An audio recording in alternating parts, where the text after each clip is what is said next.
Hello everyone and welcome back to the Horror Hut. Now, I know a lot of you use these videos to sleep, so before you drift off I thought it would be a fun idea if everyone can leave a comment to let me know where you are listening from in the world. Also like and subscribe if you are enjoying the episodes. Right, let's get comfy and relax and let's begin. It was a rainy night, the kind where the sound of the rain hitting the windshield drowned out everything else. I was driving, navigating the slick roads with caution, when I got a notification on my phone, a new ride request. I pulled over to the curb and waited, my windshield wipers swishing back and forth as I scanned the street for any sign of my passenger. And then, out of the darkness, I saw him, a man standing on the corner, his hood pulled up against the rain. He climbed into the back seat without a word, his movements smooth and practiced. I greeted him with a polite smile, but he didn't return it, his gaze fixed on something outside the window. We drove in silence for a while, the only sound the steady rhythm of the rain on the roof of the car. But as we neared his destination, I couldn't shake the feeling that something was off. I glanced in the rearview mirror and saw him fidgeting in his seat, his hands clenched into fists in his lap. I asked him if everything was okay, but he just nodded curtly and looked away. As we pulled up to his destination, he suddenly asked me to keep driving, his voice low and urgent. I hesitated, unsure of what to do, but before I could respond, he reached forward and grabbed the steering wheel, his grip like iron. I tried to wrestle control back from him, but he was too strong, his hands like vice grips as he forced the car off the road and into the darkness beyond. I shouted for help, but the rain drowned out my cries, the sound of the storm swallowing them whole. I struggled against him, my heart pounding in my chest like a jackhammer as we careened off the road and into the wilderness beyond. And then, just when I thought all hope was lost, I saw it, a glimmer of light up ahead, like a beacon in the darkness. With a surge of adrenaline, I threw open the door and leaped out into the night, my heart pounding in my chest like a jackhammer. I ran as fast as my legs would carry me, the sound of his laughter ringing in my ears like a taunt. But I didn't stop. I couldn't stop. I ran until I thought my lungs would burst, until I collapsed onto the ground in exhaustion and despair. But even then, I didn't give up. I crawled, I stumbled, I dragged myself forward inch by agonizing inch until finally, mercifully, I reached the safety of the road once more. I flagged down the first passing car I saw, my breath coming in ragged gasps as I begged them for help. They listened in horror as I recounted my ordeal, their eyes wide with disbelief. They drove me to the nearest police station, where I told my story to the authorities in painstaking detail. They promised to do everything in their power to find the man who had attacked me and bring him to justice. And though I knew it would be a long and difficult road ahead, I felt a glimmer of hope for the first time since that fateful encounter on that rainy night.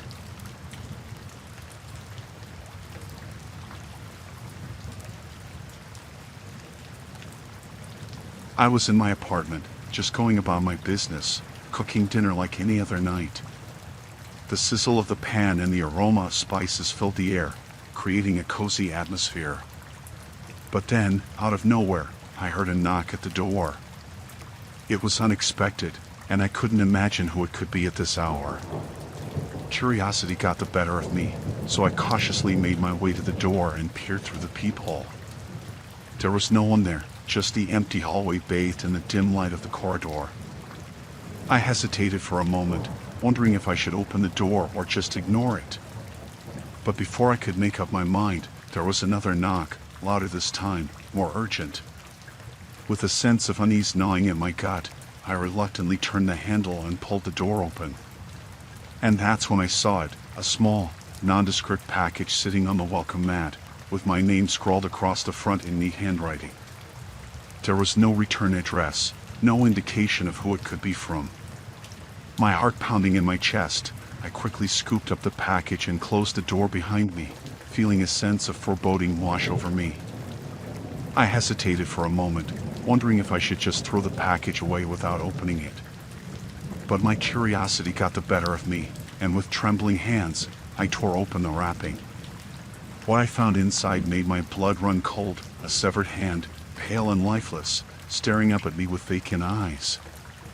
I recoiled in horror, dropping the package to the floor as if it were on fire. My mind raced, trying to make sense of what I was seeing.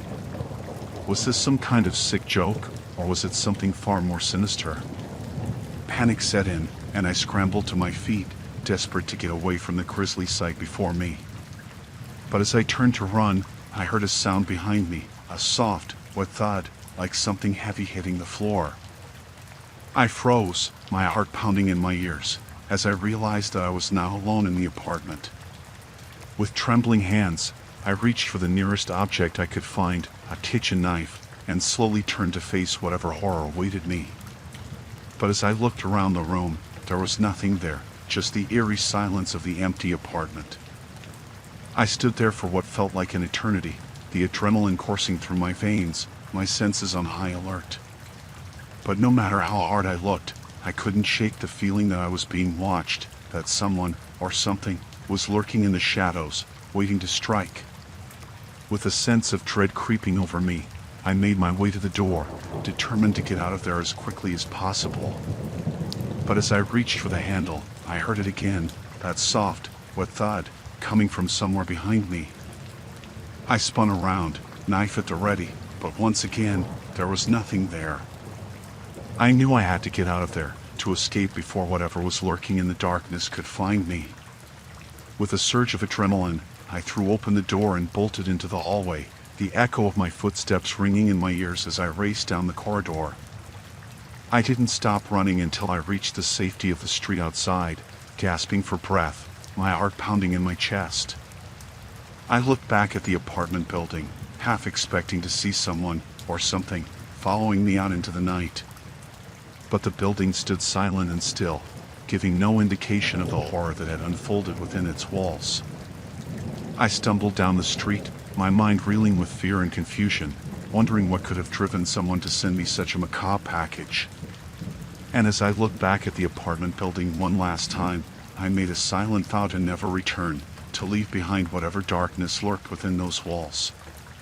In the end, I may never know who sent me that package or why. But one thing's for certain, I'll never forget the terror that gripped me in that moment, the fear of the unknown that lurked just beyond my doorstep.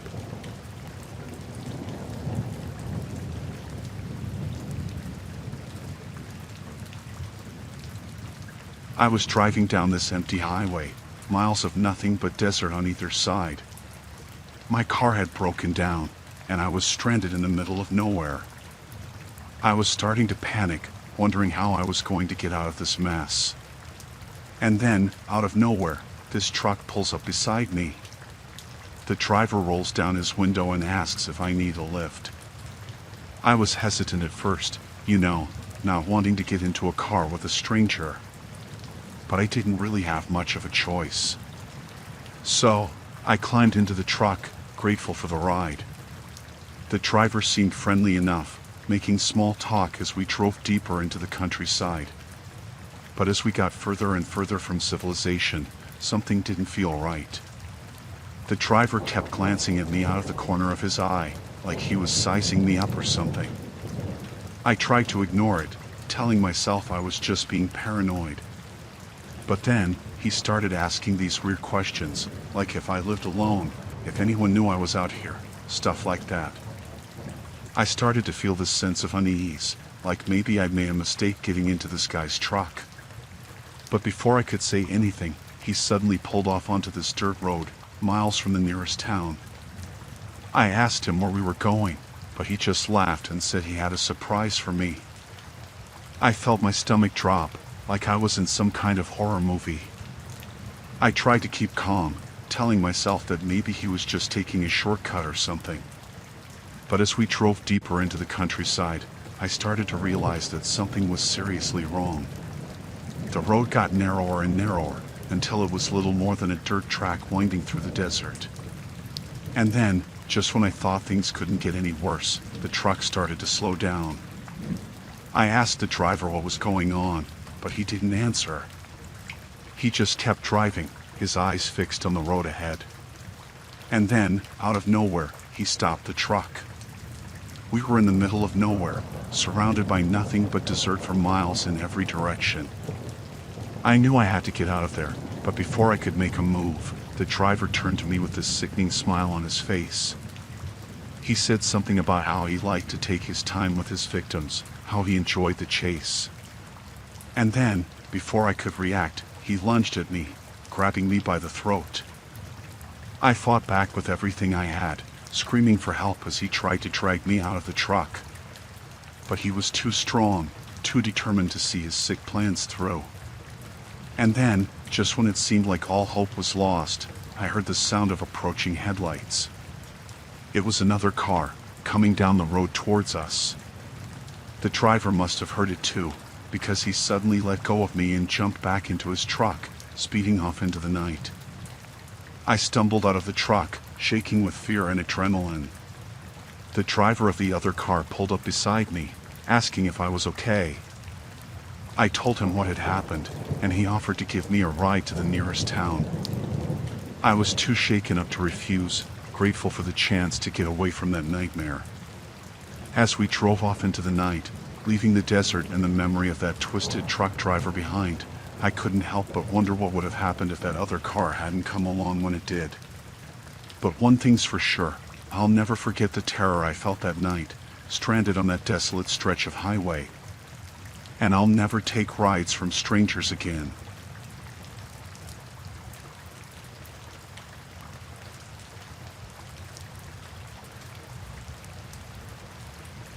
I was out there, just me in the jungle.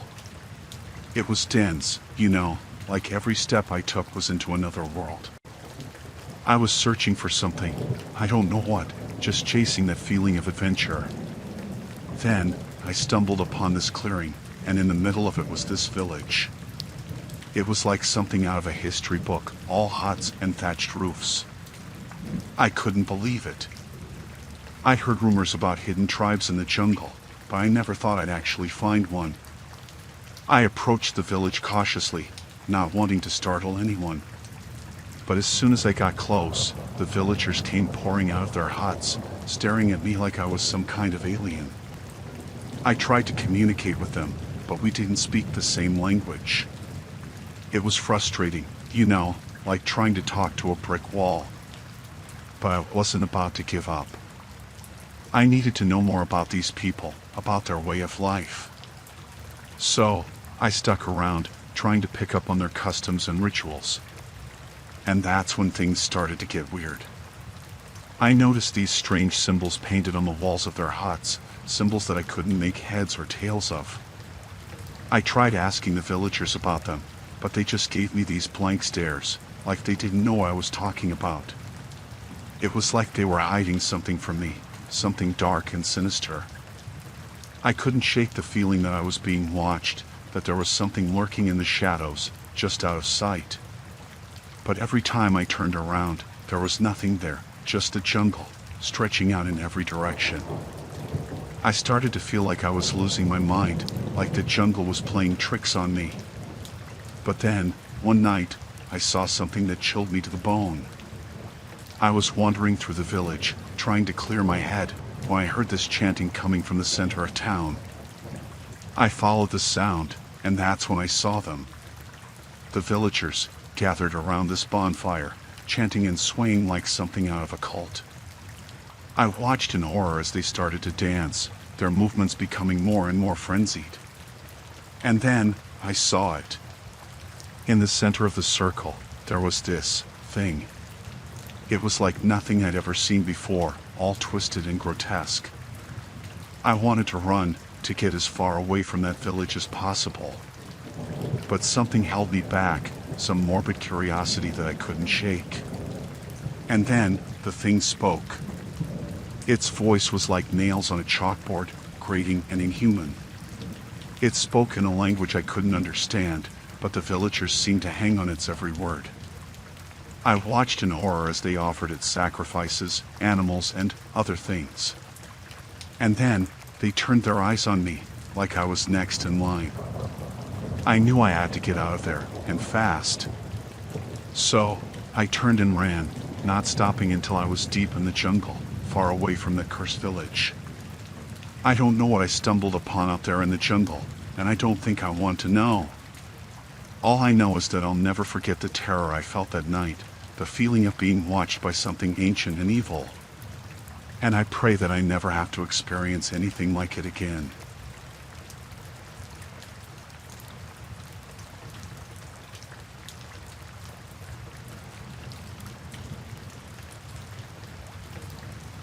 It was a typical evening in my apartment, and I was sitting in my living room, practicing my guitar for an upcoming gig. The notes were flowing smoothly, and I was lost in the music when suddenly I heard something strange.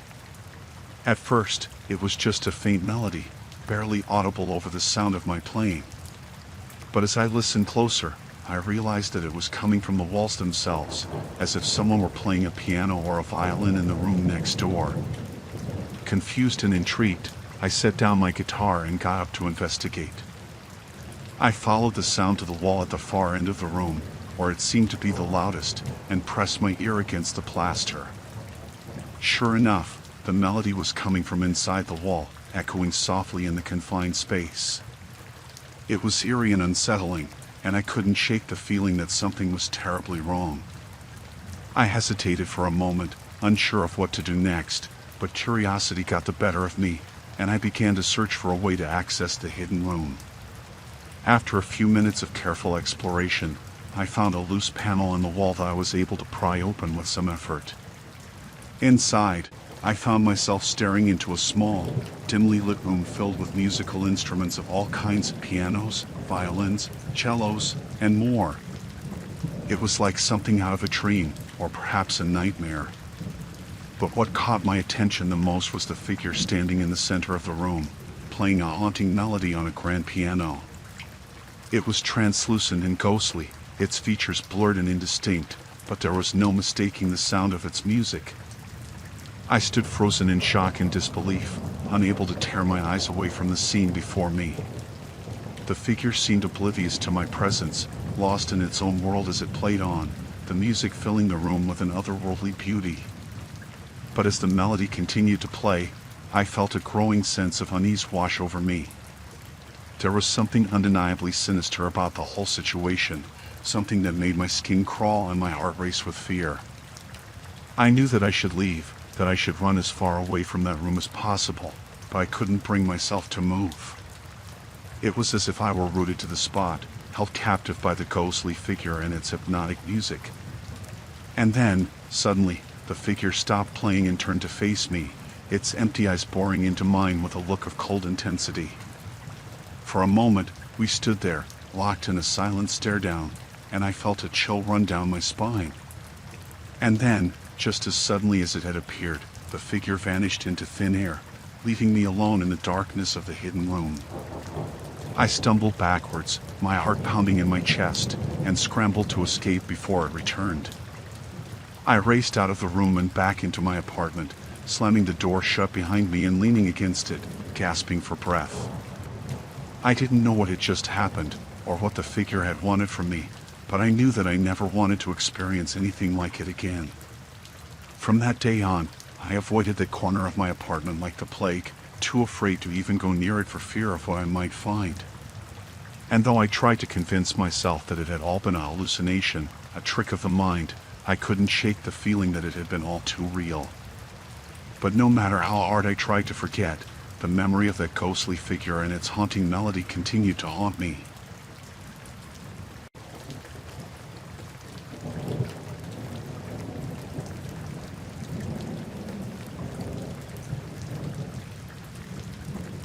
I was on assignment, traveling through the deep south to sample the cuisine of local diners for my food column. As a food critic, I prided myself on my adventurous palate, always willing to try new and exotic dishes. But nothing could have prepared me for what I encountered at that roadside restaurant. The place seemed innocent enough from the outside, a quaint little diner with a faded sign and a front porch lined with rocking chairs. But as soon as I stepped inside, I knew that something was off. The air was heavy with the smell of grease and spices, and the few patrons hunched over their plates seemed to cast furtive glances in my direction. Undeterred, I took a seat at the counter and ordered the daily special, eager to see what culinary delights the Deep South had to offer. But as I waited for my food to arrive, I couldn't shake the feeling that I was being watched. When my meal finally arrived, I dug in with gusto, eager to satisfy my hunger after a long day on the road. But as I chewed, a strange taste filled my mouth, something metallic and bitter that made my stomach churn. I pushed my plate away, suddenly feeling queasy, and glanced around the diner, searching for the source of the strange flavor. That's when I saw him, the owner of the restaurant, lurking behind the counter with a sinister gleam in his eye. Something about the way he looked at me sent a shiver down my spine, and I knew in that moment that I needed to get out of there, and fast. But as I made to leave, the owner stepped in front of me, blocking my path with a cold smile. "Leaving so soon?" he asked, his voice dripping with malice. "But you haven't finished your meal yet."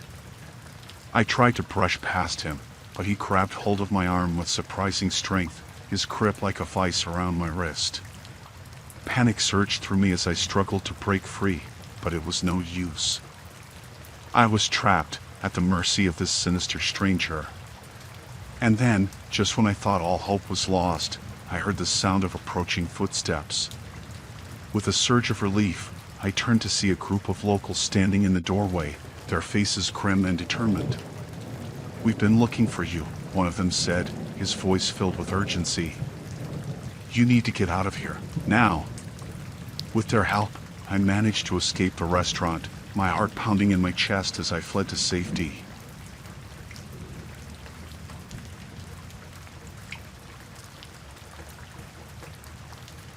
So, I gotta share this crazy thing that happened to me. I work as a social worker, and one day, I had to drive out to this remote farmhouse to check on a family in trouble. Seemed routine enough, you know? Anyway, I hop in my car and head out there. The drive was long, and the farmhouse was out in the middle of nowhere. I remember feeling kinda uneasy as I got closer, like something just wasn't right. When I finally pull up to the house, though, my heart drops. It's quiet, too quiet. And there are signs of a struggle everywhere, broken furniture, stuff knocked over, you name it. I start to get this sinking feeling in the pit of my stomach, like I've stumbled into something way worse than I bargained for. But I push those thoughts aside and try to focus on what I need to do. I get out of my car and cautiously approach the house. The door's wide open, swinging gently in the breeze. I call out, but there's no response, just silence. I step inside, and that's when things start to get really messed up. The place is a wreck, like a tornado came through or something. And there's blood, lots of it, splattered all over the walls and floor. My heart's racing now, and I can feel the panic rising in my chest. I know I should call the cops, but something's holding me back.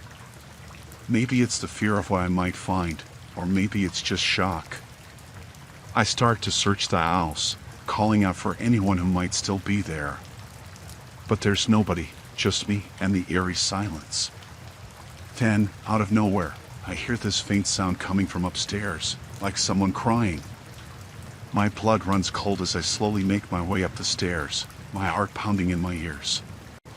I reach the top and follow the sound to one of the bedrooms. And that's when I see her, a young girl, huddled in the corner, tears streaming down her face. I rush over to her, asking if she's okay, but she's too scared to even speak. I try to comfort her as best I can, promising that everything's going to be all right. But deep down, I know it's not.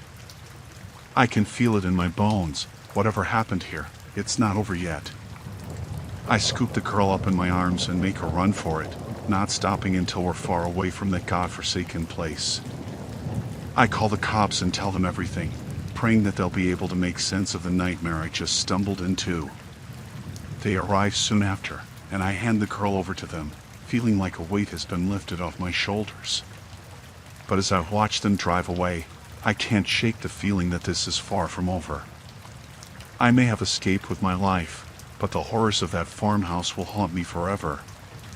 And I can only hope that whoever did this pays for their crimes, so that no one else has to suffer the way that poor family did.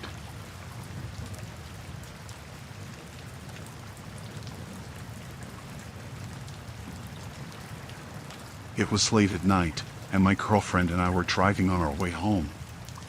As we rounded a bend in the road, our headlights illuminated a scene that sent a chill down my spine. A makeshift roadblock manned by a group of men, their faces obscured by dark masks. My heart pounded in my chest as I slowed the car to a stop, my mind racing with fear and uncertainty. I could feel my girlfriend's hand trembling in mine as we stared at the masked figures blocking our path. We were completely at their mercy, at the mercy of a group of strangers whose intentions were unknown to us. For a moment, there was silence, broken only by the sound of our breath coming in shallow gasps. And then, one of the masked men stepped forward, his voice low and menacing as he spoke to us through the closed window of our car. He demanded that we hand over our belongings, threatening us with violence if we refused. My mind raced as I tried to think of a way out of the situation, but it was no use. We were trapped, with nowhere to run and no one to help us.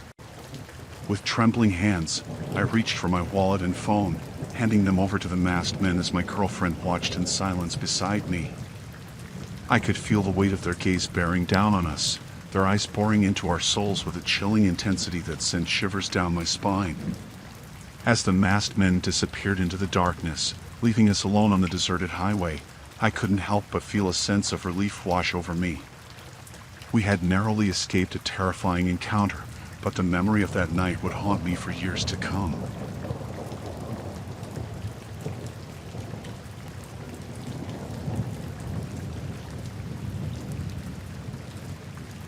So, me and my wife were on this road trip, just trying to get away for a bit and enjoy some time together. We'd been driving for a while, and everything was going great until we noticed this truck behind us. At first, we didn't think much of it. I mean, it's not unusual to see other vehicles on the road, right? But as we kept driving, we started to realize that this truck wasn't just following us, it was tailgating us, getting closer and closer with each passing mile. I tried to shake it off, speeding up a bit and then slowing down, but no matter what I did, the truck stayed right on our tail, like it was glued to our bumper or something. My wife started to get really freaked out, and I have to admit, I was starting to feel pretty nervous myself. I mean, who follows someone like that, especially out in the middle of nowhere? We decided to pull off the highway at the next exit, hoping to lose the truck in the maze of side streets and back roads. But no matter where we went, the truck was right there behind us, like it was playing some twisted game of cat and mouse. By this point, my heart was pounding in my chest, and I could feel the panic rising in my throat. I didn't know what this person wanted from us, but I knew we had to get away from them, and fast. We kept driving, trying to put as much distance between us and the truck as possible. My wife was on the phone with the police, but out here in the middle of nowhere, it felt like we were on our own. Finally, after what felt like hours of tense silence, we spotted a gas station up ahead. We pulled in, hoping that maybe the presence of other people would scare off our pursuer. But as we got out of the car and headed inside, I couldn't shake the feeling that we were being watched. I kept glancing over my shoulder, half expecting to see the truck parked out front, but it was nowhere to be seen. We hurried inside, trying to act casual even though every instinct was screaming at us to run. My wife went to use the restroom while I paid for the gas, and I tried to keep an eye on the door, just in case. But when my wife came out of the restroom, she was pale as a ghost. She whispered something to me, her voice barely audible over the sound of the cashier ringing up our purchase. I felt a chill run down my spine as I realized what she was saying. The truck, it was parked outside, waiting for us. We were trapped, with nowhere to run and no one to help us. I quickly paid for the gas and grabbed my wife's hand, pulling her towards the door. We had to get out of there, before whoever was in that truck caught up to us. We burst out of the gas station and ran to our car, throwing ourselves inside and slamming the doors shut behind us. I started the engine and peeled out of the parking lot, not caring about the screeching tires or the startled looks of the people inside. As we sped away from the gas station, I glanced in the rearview mirror and saw the truck pulling out onto the road behind us, its headlights shining like the eyes of some predatory beast. But this time, we weren't going to let it catch us. We drove faster than we ever had before, pushing our car to its limits as we raced towards the safety of the nearest town. And finally, after what felt like an eternity of terror, we saw the lights of civilization up ahead. We pulled into the town, breathing a sigh of relief as we left our pursuer behind us. We called the police as soon as we arrived, reporting the truck and giving them as much information as we could. But by the time they arrived at the gas station, the truck was long gone, disappearing into the night like it had never been there at all. We never did find out who was driving that truck or what they wanted from us. But one thing's for sure, we'll never forget the terror of being followed, hunted like animals on the open road. And we'll never take another road trip without looking over our shoulders, wondering if our pursuer is still out there, waiting for us to let our guard down once again.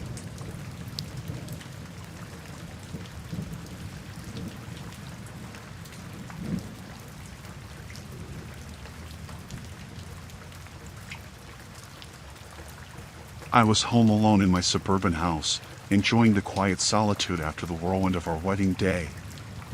My husband had gone out of town for a business trip, leaving me to settle into our new home on my own. At first, I relished the chance to have some time to myself, but that all changed when I received a series of disturbing photographs in the mail. The first photograph arrived on a bright, sunny morning. It was a picture of me standing in the kitchen, making breakfast. At first, I dismissed it as a strange coincidence, but when the second photograph arrived later that day, I knew something was wrong. This time, the photograph showed me sitting on the couch, watching TV. It was taken from outside the window, and I could see the reflection of the camera in the glass. My heart raced as I realized that someone had been watching me, capturing my every move without my knowledge. I called the police, but without any evidence of who was sending the photographs, there was little they could do. I tried to go about my day as normal, but I couldn't shake the feeling of being watched. The next day, another photograph arrived. This time, it showed me getting ready for bed, taken from inside the house. I felt sick to my stomach as I realized that whoever was sending the photographs had been inside my home. I searched the house from top to bottom, but I found no sign of an intruder. It was as if they had vanished into thin air, leaving behind only the eerie photographs as evidence of their presence. As the days passed, the photographs became more and more frequent. They showed me going about my daily routine, cooking, cleaning, sleeping, each one a reminder that someone was watching me, waiting for the perfect moment to strike. I became paranoid, jumping at every sound, constantly checking the locks on the doors and windows. I stopped leaving the house altogether, afraid of what might happen if I ventured outside. But no matter how careful I was, the photographs kept coming. Each one seemed to taunt me, mocking my attempts to uncover the identity of the person behind them. I reached out to friends and family for help, but no one had any answers. It was as if I was trapped in a nightmare with no way out. Then, one day, I received a final photograph. It was a close-up of my face, taken while I slept. The flash from the camera illuminated the darkness of the room, casting long shadows across the walls. I knew then that I had to confront whoever was behind the photographs, no matter the cost. With a sense of determination, I gathered my courage and ventured outside for the first time in weeks. As I made my way down the street, I felt a sense of unease wash over me. It was as if the eyes of the entire neighborhood were watching me, judging me for my perceived weakness. But I pushed through the fear, determined to uncover the truth. I knocked on doors, questioned neighbors, and searched for any clue that might lead me to the person responsible for the photographs. And then, just when I was about to give up hope, I found it a small, nondescript house at the end of the street. It was the last place I had expected to find answers, but something about it drew me in, compelling me to investigate further. I approached the house cautiously, my heart pounding in my chest as I reached out to knock on the door. But before I could make contact, it swung open, revealing a figure standing in the shadows. It was my husband. At first, I couldn't believe my eyes. How could he be behind the photographs? But as he explained, it all began to make sense. He had been struggling with mental health issues for months, feeling isolated and alone in our new home. The photographs were his way of reaching out, of trying to connect with me in his own twisted way. I was stunned, overwhelmed by a flood of conflicting emotions. Part of me was relieved to finally have an explanation for the strange occurrences, but another part of me was angry that he had kept this secret from me, angry that he had put me through such torment. But as we talked, I began to see things from his perspective. He was hurting, lost in a sea of darkness with no lifeline to cling to. And in his desperation, he had turned to the only thing he knew, me. In the end, we both realized that we needed help to heal, help to move forward, help to rebuild our relationship from the ground up. And though the road ahead would be long and difficult, I knew that as long as we had each other, we could weather any storm that came our way. As we stood there in the doorway, bathed in the soft glow of the afternoon sun, I felt a sense of peace wash over me. The nightmare was finally over, and we were free to begin anew.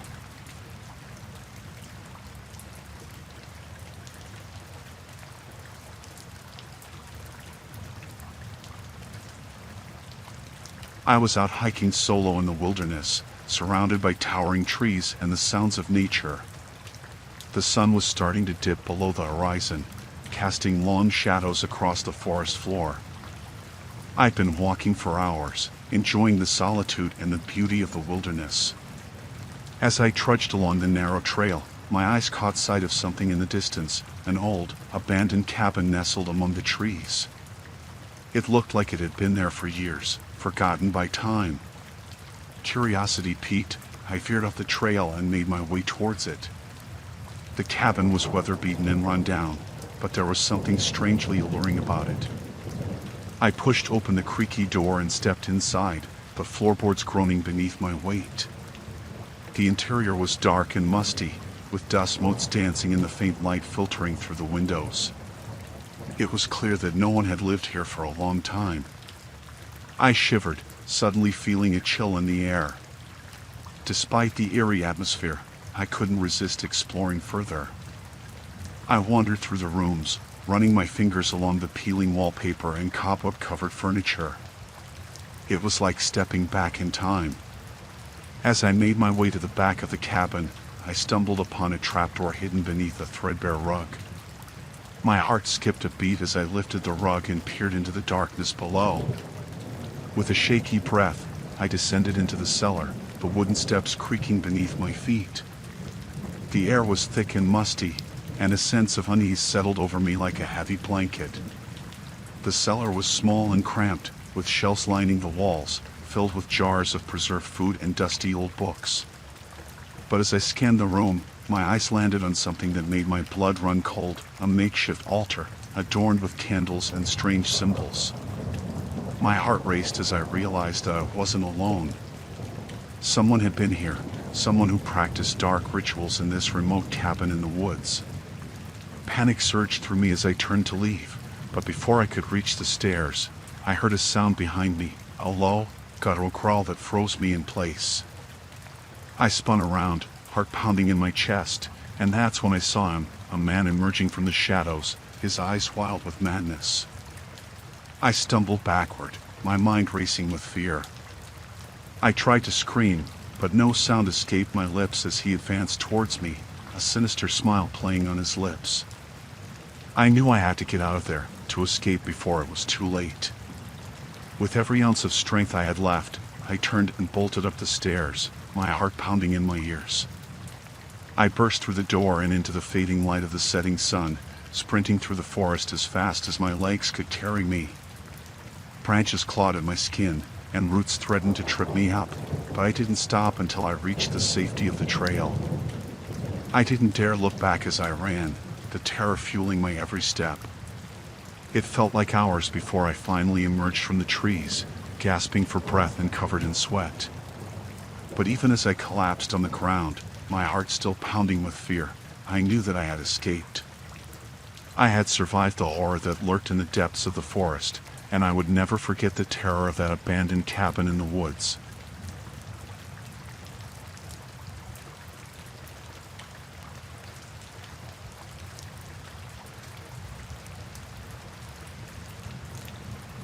I'm a survivalist, someone who thrives on the challenge of the great outdoors.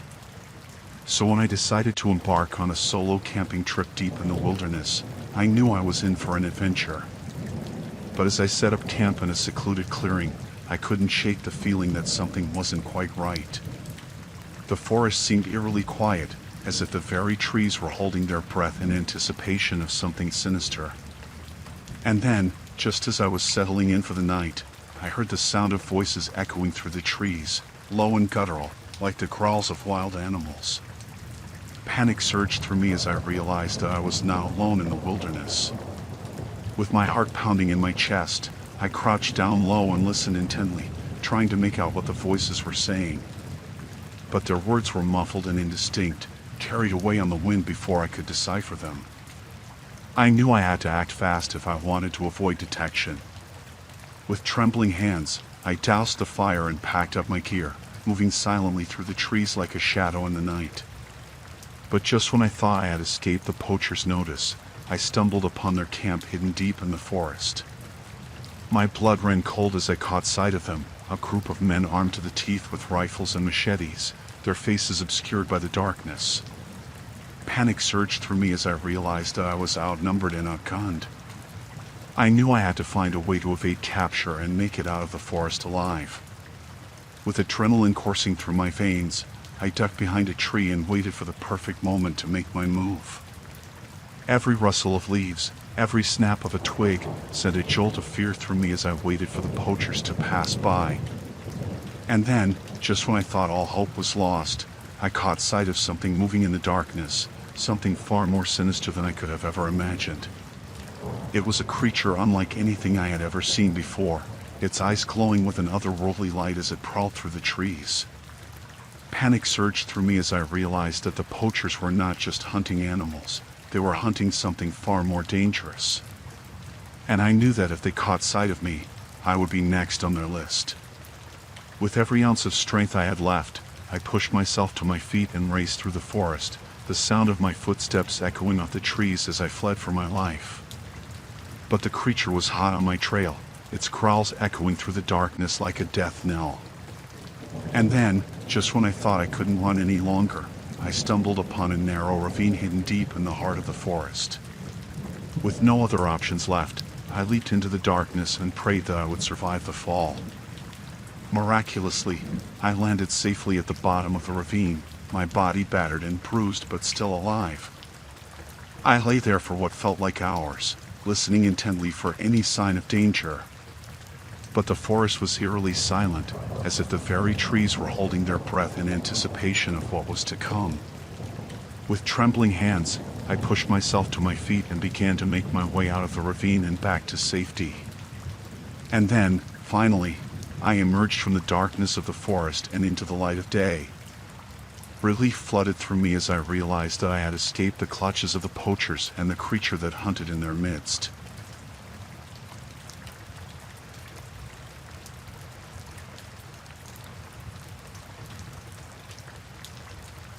I'm a truck driver, hauling freight across the country on a regular basis. It's a lonely job, spending long hours on the road with nothing but the hum of the engine and the endless stretch of highway to keep me company. But I never expected my latest delivery to turn into a nightmare. It was late at night when I pulled into a rest stop, the darkness swallowing the landscape like a thick blanket. I was tired and ready to call it a night, but I still had a long way to go before I reached my destination. As I climbed out of the cab and stretched my legs, I noticed a figure standing at the edge of the parking lot, a lone hitchhiker, holding a sign that read west. I hesitated for a moment, unsure if I should offer the stranger a ride. There was something off about him, something that sent a shiver down my spine. But before I could make up my mind, the hitchhiker approached me, his eyes gleaming in the darkness. He was tall and gaunt, with a wild look about him that made my skin crawl.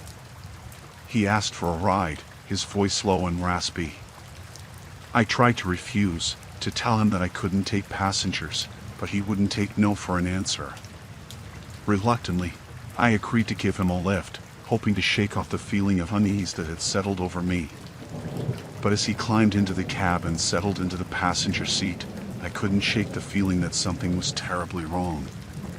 As we drove down the deserted highway, the hitchhiker grew increasingly agitated, his movements jerky and erratic. He kept glancing out the window, as if he were expecting something, or someone, to appear out of the darkness. I tried to make small talk, to keep the atmosphere light and friendly, but the hitchhiker didn't seem interested in conversation. He just stared straight ahead, his eyes fixed on the road ahead with an intensity that sent chills down my spine. And then, just when I thought things couldn't get any worse, he pulled a knife from his pocket and pressed it against my throat. Panic surged through me as I realized that I was in mortal danger. He demanded that I pull over, his voice low and menacing. I knew I had to act fast if I wanted to survive. With trembling hands, I reached for the emergency button on my dashboard, hoping to summon help before it was too late. But before I could press it, the hitchhiker lunged at me, his knife slicing through the air with deadly precision. I managed to wrestle the knife away from him, but not before he landed a blow to my shoulder. Pain shot through me as I fought to keep control of the truck, my vision swimming with adrenaline and fear. But even as I struggled to maintain control, the hitchhiker kept coming at me, his eyes filled with madness. I knew I had to get him out of the cab before he killed me. With one final burst of strength, I slammed on the brakes and sent the truck skidding to a halt. The hitchhiker was thrown against the dashboard, giving me the opening I needed to push him out of the cab and onto the side of the road. As he lay there, stunned and disoriented, I seized the opportunity to escape. I climbed out of the cab and ran as fast as I could, putting as much distance between myself and the hitchhiker as possible. And then, just when I thought all hope was lost, I saw the lights of an approaching vehicle up ahead. With renewed determination, I flagged them down and begged for help, my hands shaking with adrenaline and exhaustion. With their assistance, I was able to get to safety and receive medical attention for my injuries. It was a terrifying ordeal that I'll never forget, a reminder of the dangers that lurk in the darkness for those who dare to trust the wrong person.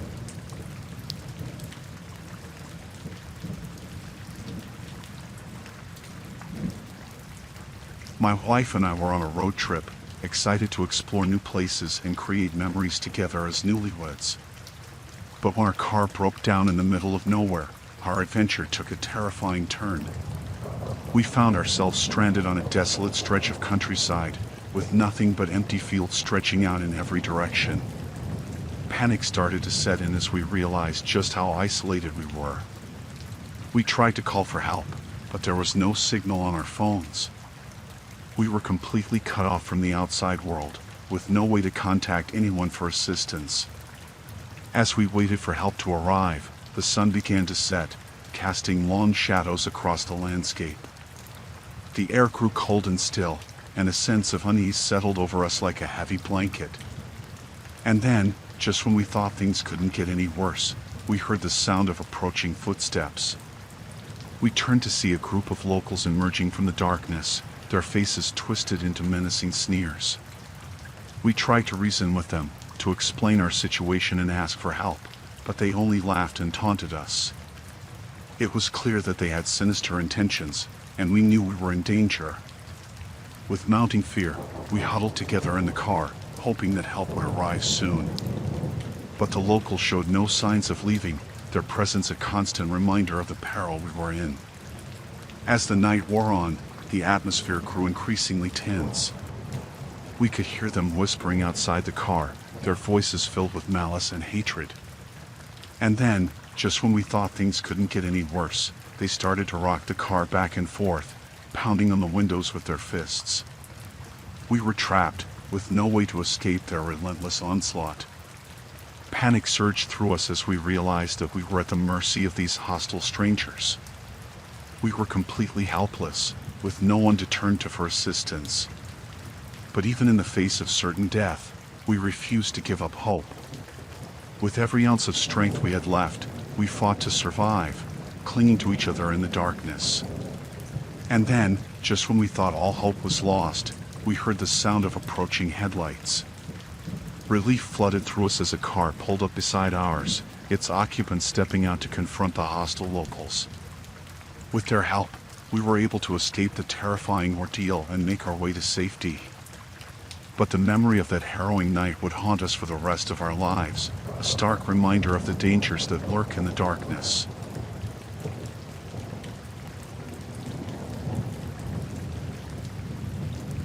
I worked the night shift at a local warehouse, and it's always a relief to finally get home after a long night of work.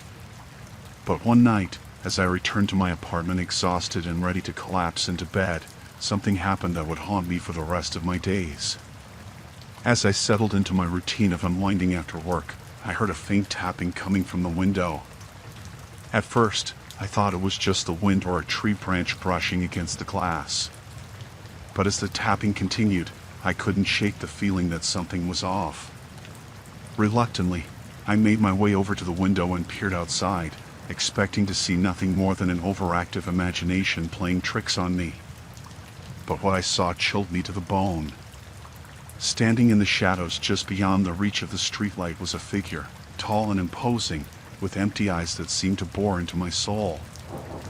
I felt a shiver run down my spine as I realized that whoever, or whatever, it was, they were watching me.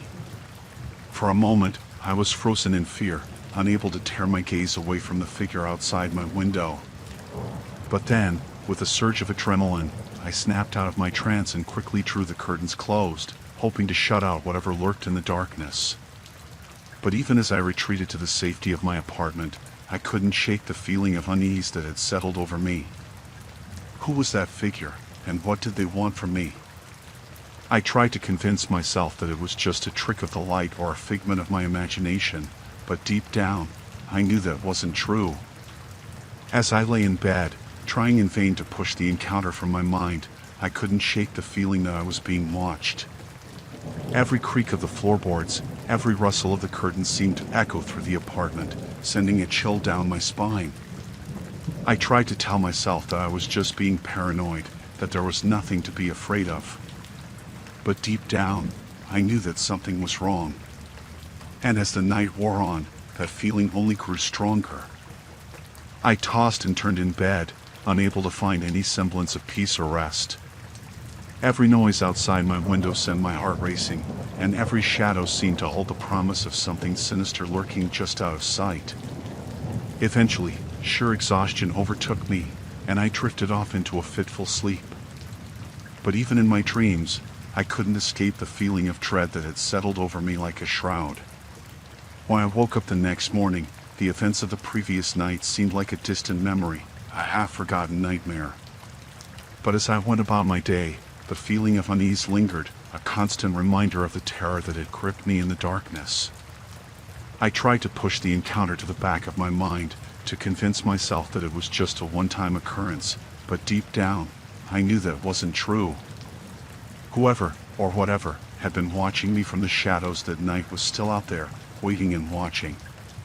From that day on, I lived in constant fear, always looking over my shoulder and jumping at the slightest sound. I never saw the figure outside my window again, but I knew that it was only a matter of time before it returned. But no matter how terrified I was, I refused to let fear dictate my life. I took precautions to ensure my safety, installing security cameras and double-locking my doors at night. And slowly but surely, I began to reclaim a sense of normalcy, determined not to let the events of that night control me. In the end, I may never know who or what was watching me from the shadows that night. But one thing's for certain, I'll never forget the terror that gripped me in its icy embrace, and the knowledge that sometimes, the things that scare us the most are the things we can't see coming.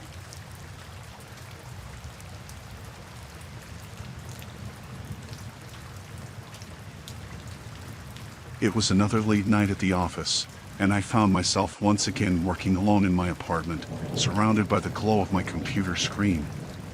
The deadlines were looming, and I was determined to finish the project before calling it a night.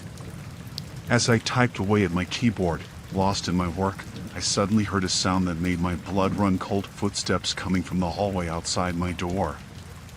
At first, I thought it was just my imagination playing tricks on me, but as the footsteps grew louder, I knew that I couldn't ignore them any longer.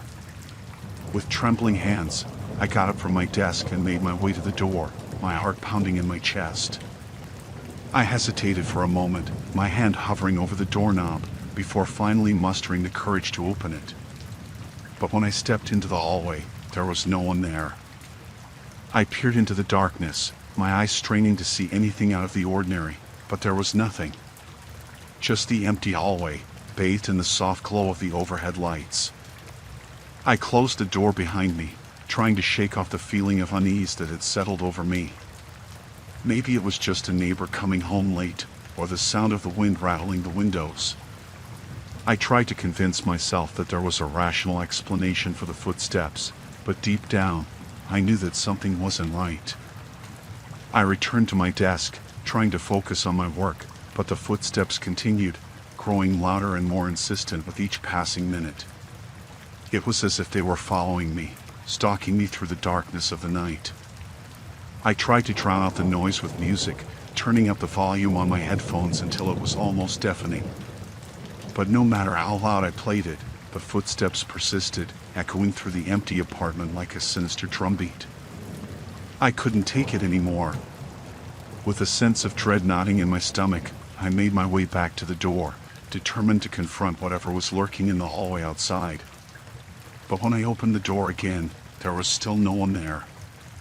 I called out into the darkness, my voice echoing off the walls, but there was no response. It was as if I was completely alone in the building, with no one to hear my cries for help. I slammed the door shut, feeling a wave of panic wash over me.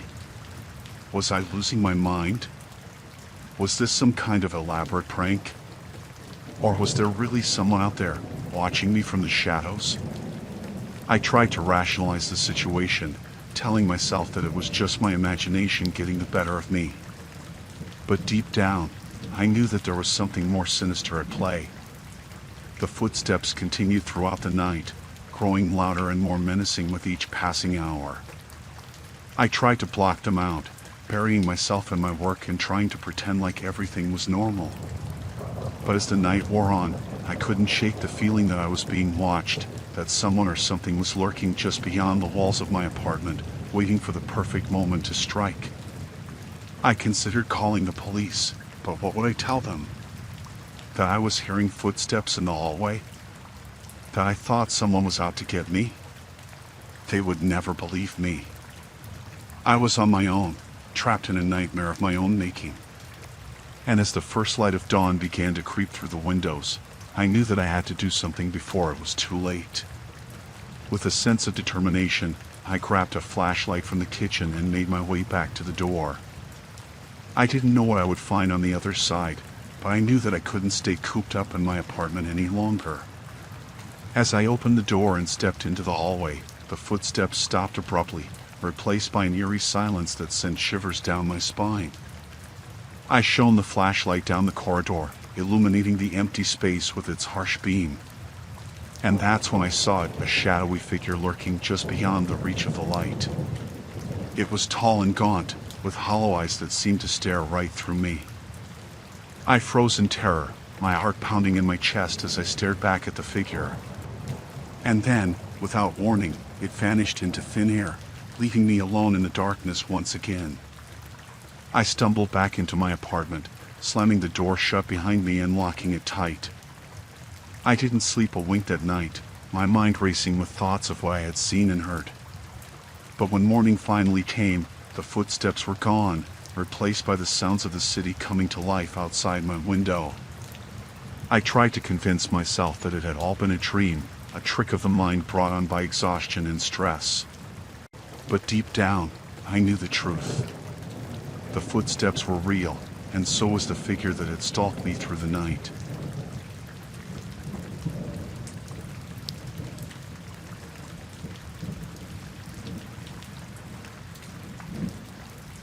I was out on a solitary fishing expedition in the open sea, just me and the endless expanse of water stretching out in every direction. The fog was thick that day, rolling in from the horizon and shrouding everything in a dense mist. As I navigated through the fog, I spotted something looming in the distance. It was a ship, drifting aimlessly on the waves. At first, I thought maybe it was just another fishing vessel, lost in the fog like me. But as I got closer, I realized something was off. There was no movement on deck, no sign of life anywhere aboard the ship. It was like a ghost ship, abandoned in the middle of the ocean. I felt a chill run down my spine as I approached cautiously, unsure of what I would find. I called out, but there was no response, just the sound of the waves lapping against the hull. I tied up my boat and climbed aboard, my heart pounding in my chest. The air was thick with the smell of salt and decay, like something had died out there on the water. I searched the ship from top to bottom, but there was no sign of the crew.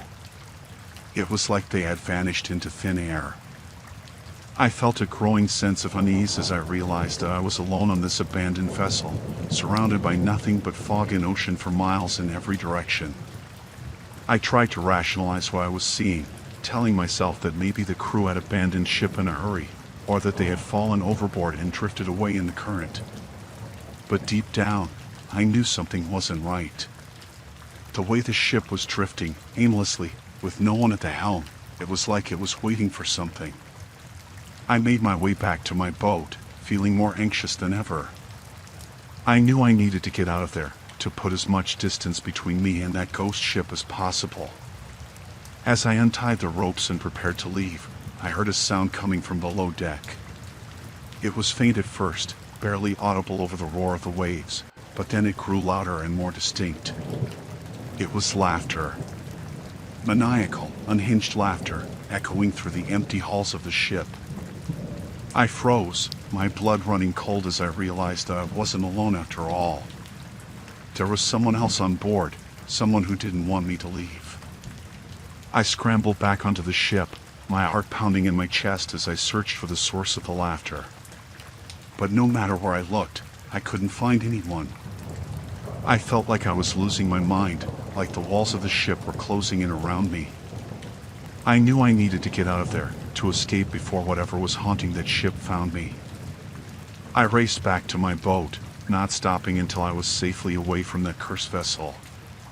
As I looked back one last time, I saw the fog closing in around it, swallowing it whole. I don't know what I encountered out there on the open sea, and I don't think I ever want to know.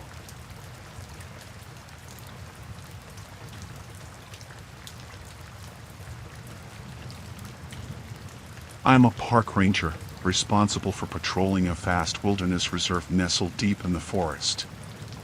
It's a job that requires vigilance and a keen eye for any signs of trouble. One day, as I was making my rounds, I stumbled upon an abandoned campsite hidden among the trees. At first, I thought nothing of it. Campers often come and go without a trace. But as I approached, a sense of unease settled over me. The campsite was in disarray, with tents torn and belongings strewn about as if there had been a struggle. My heart rate quickened as I realized that something wasn't right. I scanned the area for any signs of life, but there was no one in sight. The forest was eerily quiet, as if holding its breath in anticipation of what was to come. With a growing sense of dread, I began to search the campsite for clues. It didn't take long for me to find evidence of a recent struggle. Bloodstains on the ground, broken branches, and torn clothing littered the area. Panic surged through me as I realized that someone, or something, had attacked the campers. I knew I had to find out what had happened and ensure the safety of anyone still in the area. With my flashlight in hand, I ventured deeper into the forest, following a trail of broken branches and disturbed underbrush. Every sound seemed amplified in the darkness, sending a chill down my spine. And then, just when I thought things couldn't get any worse, I heard the sound of footsteps approaching from behind. I spun around, my heart pounding in my chest as I searched for the source of the noise. But there was no one there, just the empty expanse of the forest stretching out before me. I tried to shake off the feeling of dread that settled over me, but it clung to me like a shadow. With trembling hands, I continued to search the area, my senses on high alert as I scanned the darkness for any sign of danger. But the forest seemed to hold its secrets close, refusing to reveal the truth of what had happened.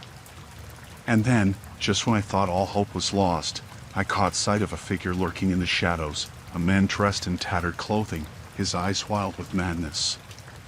Panic surged through me as I realized that he was the one responsible for the attack on the campsite.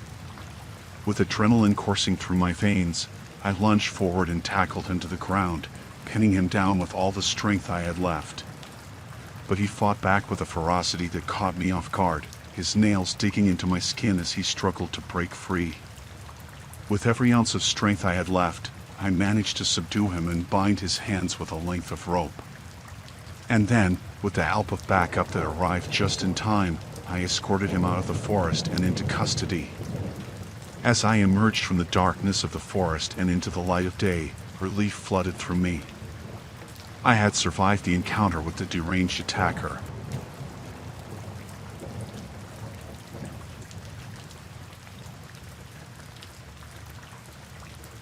I recently graduated from college and moved into a new apartment in a quiet neighborhood. It was a cozy place, perfect for starting my new life as a young professional. The neighbors seemed friendly enough, and I felt safe and comfortable in my new surroundings. One night, I was home alone, enjoying some peace and quiet after a long day at work. I was just settling down on the couch with a book when I heard a knock on the door. It was late, and I wasn't expecting anyone, so I hesitated for a moment before getting up to answer it.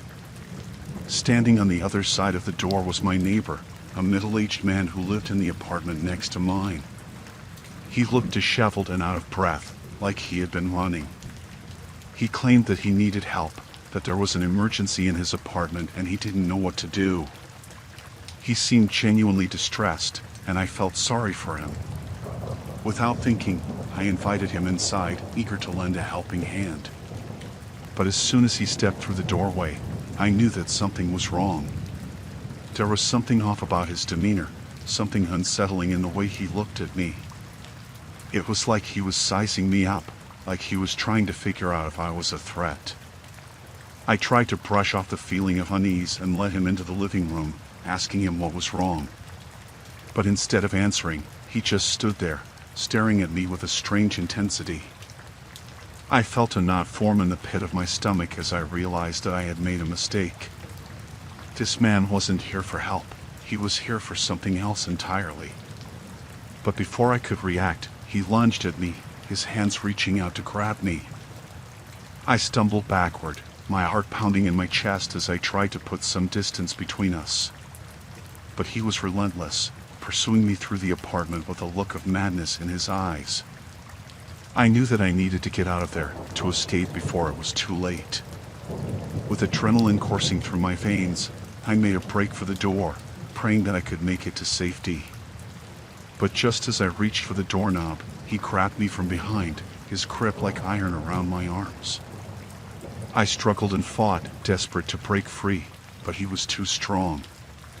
In a last-ditch effort to escape, I kicked out blindly, connecting with something solid. There was a grunt of pain, and his grip loosened just enough for me to slip away. I raced out of the apartment, my heart pounding in my ears as I ran down the hallway and out into the night. I didn't stop until I reached the safety of the street, where I collapsed onto the pavement, gasping for breath. I knew that I needed to call the police, to report what had happened and make sure that this man was brought to justice. But for now, all I could do was catch my breath and try to process the horror of what had just occurred. As I sat there on the sidewalk, shaking with fear and adrenaline, I couldn't help but wonder what would have happened if I hadn't managed to escape. What was this man's motive, and why had he targeted me? But those questions would have to wait for another time.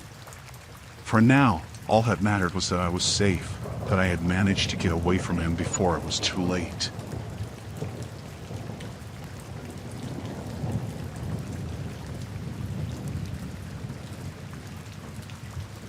I was driving home from visiting family, my daughter sound asleep in the back seat, when it happened. My car sputtered and jerked before finally coming to a complete stop on the deserted road. Panic surged through me as I realized that I was stranded in the middle of the woods with no cell service and no one around for miles. I tried to remain calm as I popped the hood and attempted to diagnose the problem, but my efforts were futile. It was clear that I wasn't going to be able to fix the car myself, and with the sun sinking lower in the sky, I knew I needed to find help, and fast. Leaving my daughter safely buckled in her car seat, I set out on foot, hoping to find a house or a business where I could use a phone to call for assistance. But as I walked, I couldn't shake the feeling of being watched. Strange noises echoed through the trees, the rustling of leaves and the snap of twigs underfoot. Every shadow seemed to conceal some unseen threat, and I found myself glancing nervously over my shoulder, half expecting to see someone, or something, lurking in the darkness. The woods felt alive with malevolent energy, and with each passing minute, my fear grew stronger. I quickened my pace, desperate to find help before whatever was out there found me. Finally, after what felt like an eternity, I stumbled upon a small cabin nestled among the trees. Relief flooded through me as I approached the door, my heart pounding in my chest. I knocked hesitantly, half expecting the door to swing open to reveal some horror lurking within. But to my surprise, a kindly-looking man answered, his expression one of concern as he took in my bedraggled appearance. I quickly explained my situation, and the man, whose name was John, offered to help. He invited me inside, where I was greeted by the warm glow of a fire crackling in the hearth. As John went to fetch his phone, I sank into a chair, my nerves still on edge. Despite the comfort of the cabin, I couldn't shake the feeling of unease that had settled over me like a shroud. Minutes turned into hours as we waited for help to arrive, and with each passing moment, my fear grew stronger. What if whatever was out there found us before help came? My mind raced with possibilities, each more terrifying than the last. But before I could succumb to panic, the sound of an approaching engine broke through the silence. Relief flooded through me as I realized that help had finally arrived. I thanked John profusely for his kindness and rushed outside to meet the tow truck that had come to rescue us. As the driver worked to hook up my car, I couldn't help but glance nervously into the surrounding woods, half expecting to see some sinister figure lurking in the shadows. But there was nothing there, just the rustle of leaves and the distant hoot of an owl. And as we drove away from the cabin, leaving the woods behind us, I couldn't help but feel grateful to be alive. The whole experience had been terrifying, but it had also reminded me of the kindness of strangers and the importance of staying calm in the face of danger. As we pulled onto the highway, I glanced one last time into the rearview mirror, half expecting to see something, or someone, following us. But the road stretched out behind us, empty and devoid of any threat. With a sigh of relief, I turned my gaze forward, focusing on the road ahead. And as the lights of the city loomed in the distance, I knew that I was finally safe, at least for now.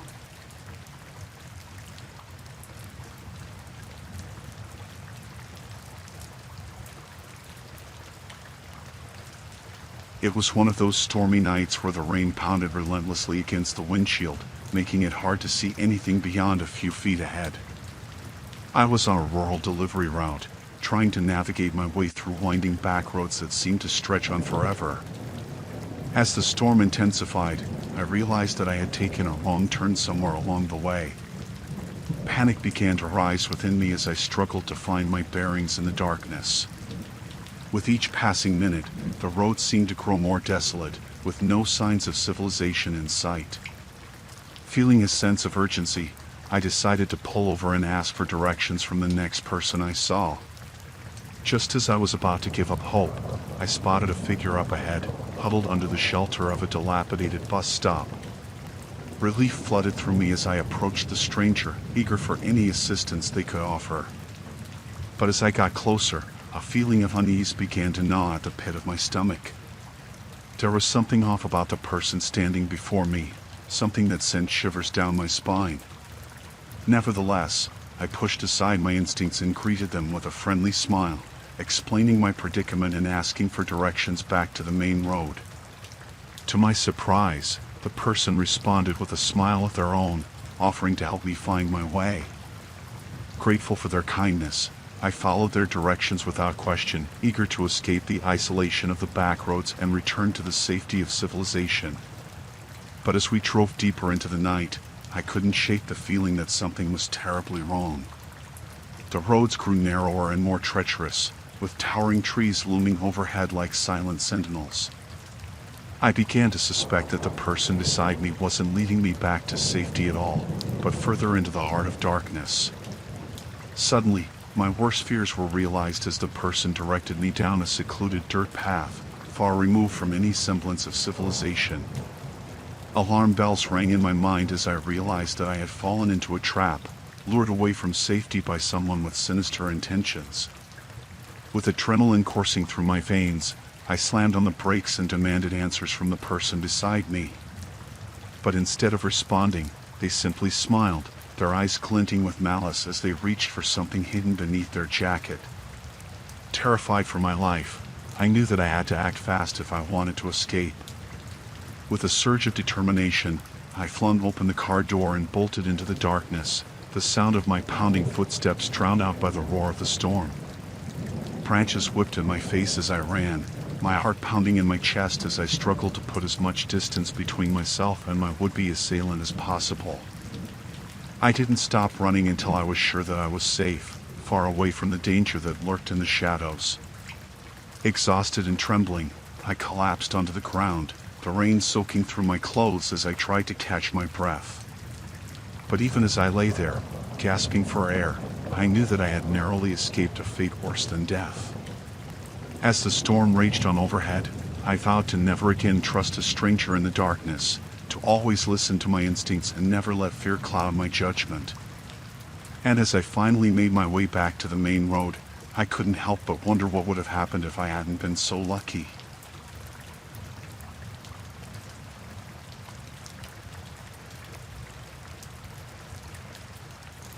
It was just another night on patrol, the streets quiet and deserted as I cruised along in my squad car. The radio crackled to life, dispatch alerting me to a suspicious vehicle parked on the side of the road. I made my way to the location, my senses on high alert as I approached the vehicle. It was an old sedan, its windows tinted darkly, blending into the shadows of the night. I cautiously approached the car, my hand resting on the grip of my gun as I peered through the window. What I saw inside sent a chill down my spine, a woman, her eyes wide with fear, cowering in the trunk. I wasted no time in forcing the trunk open, the hinges squealing in protest as I reached inside to help her out. She was trembling, her hands shaking as she clung to me, her breath coming in ragged gasps. I radioed for backup, my voice tight with urgency as I relayed the situation to dispatch. They responded quickly, sirens wailing in the distance as backup units raced to our location.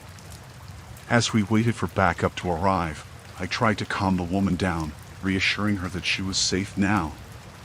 But her eyes were haunted, her gaze darting nervously around the darkened street as if expecting her captors to appear at any moment. When backup finally arrived, I briefed them on the situation, my heart pounding in my chest as we formulated a plan to apprehend the kidnappers. We spread out, combing the area for any sign of the perpetrators, our flashlights cutting through the darkness like beacons of hope. But as we searched, I couldn't shake the feeling that we were being watched, that our every move was being monitored by unseen eyes. I gripped my gun tighter, my senses on high alert as we pressed on, determined to bring the kidnappers to justice. And then, just when we least expected it, they struck, emerging from the shadows like ghosts, their faces twisted with malice as they lunged at us with weapons drawn. It was chaos, a whirlwind of gunfire and shouting as we fought for our lives, our training kicking in as we exchanged fire with the kidnappers. But even as we held our ground, I knew that we were outnumbered, outgunned, and running out of time. I made a split-second decision, shouting for my fellow officers to fall back as I covered their retreat. I laid down suppressing fire, my heart pounding in my chest as I tried to buy them precious seconds to escape. And then, just when it seemed like all hope was lost, backup arrived, a flood of flashing lights and sirens as reinforcements poured in from all directions. Together, we overwhelmed the kidnappers, taking them into custody one by one as the adrenaline of the battle slowly began to fade. As I stood there, surrounded by my fellow officers, I couldn't help but feel a sense of pride in our teamwork, our bravery, and our unwavering determination to protect the innocent. And as for the woman we rescued, she was safe now, her nightmare finally over thanks to our quick thinking and decisive action. She thanked us profusely, her eyes shining with gratitude as she embraced each and every one of us in turn. As I drove home that night, the events of the evening replaying in my mind like a scene from a movie, I couldn't help but feel a sense of satisfaction in knowing that I had made a difference, that I had helped to bring a dangerous criminal to justice and saved a life in the process.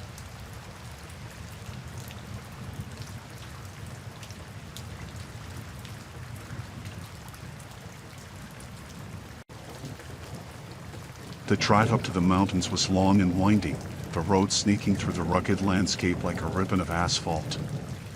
I had been looking forward to this trip for weeks, eager to reconnect with my daughter after years of estrangement. But as I pulled up to her cabin, nestled deep in the heart of the Colorado wilderness, a sense of unease settled over me like a heavy fog. Parking the car, I stepped out onto the gravel driveway and surveyed my surroundings. The cabin looked deserted, its windows dark and empty. I called out for my daughter, but there was no response, only the distant sound of the wind whispering through the trees. My heart pounding in my chest, I approached the front door and tried the handle, but it was locked tight. With a sinking feeling in the pit of my stomach, I pulled out my spare key and let myself in, the door creaking ominously on its hinges as I pushed it open. Inside, the cabin was eerily silent, the air thick with the scent of pine and something else, something metallic and acrid. I called out for my daughter again, but there was still no answer, only the sound of my own voice echoing off the walls. I searched every room, every nook and cranny, but there was no sign of her. It was as if she had simply vanished into thin air, leaving behind nothing but an empty shell of a home. Panic rising in my chest, I rushed outside and scanned the surrounding forest, hoping against hope that she had simply gone for a walk and gotten lost. But there was no sign of her, no trace of her presence anywhere. Fighting back a sense of despair, I resolved to search the area myself, to leave no stone unturned until I found her. I grabbed a flashlight and a jacket and set off into the wilderness, the darkness closing in around me like a suffocating blanket. For hours, I trudged through the woods, my heart pounding in my ears with every step. The only sound was the crunch of leaves beneath my feet and the distant howl of a wolf echoing through the night. And then, just when I was beginning to lose hope, I saw it, a faint glimmer of light in the distance. I quickened my pace, my breath coming in ragged gasps as I stumbled toward the source. As I drew closer, I could make out the outline of a small clearing, illuminated by the soft glow of a campfire. And there, sitting by the fire, was my daughter. Relief flooded through me as I rushed forward and enveloped her in a tight embrace. She looked up at me with tear-stained eyes, and I knew that whatever had happened, we would get through it together. But as we sat by the fire, warming ourselves against the chill of the night, my daughter began to tell me her story, and I felt a chill run down my spine. She had been out for a walk earlier that evening when she stumbled upon a group of strange men lurking in the woods. They had chased her through the trees, their eyes filled with malice, until she had finally managed to lose them and find her way back to the cabin. As she spoke, I felt a cold knot of fear form in the pit of my stomach. Who were these men, and what did they want with my daughter? I knew that we had to get out of there, to leave this place far behind us before it was too late. Gathering our belongings, we made our way back to the cabin and packed up the car, our movements frantic and desperate. As we drove away from that isolated cabin in the mountains, I couldn't shake the feeling that we were being watched, that those men were still out there, lurking in the shadows, waiting for their next victim.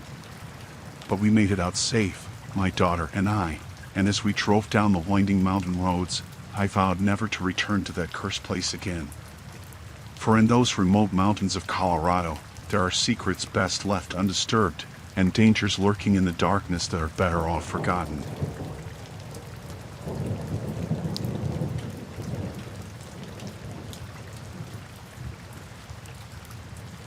I was a journalist on the trail of a big story, a series of mysterious disappearances in a small town that had the whole community on edge. I was determined to uncover the truth, no matter what it took. So when I received a tip about a possible lead in the surrounding forest, I didn't hesitate to investigate. Armed with my notebook and camera, I set out into the woods, determined to get to the bottom of the mystery.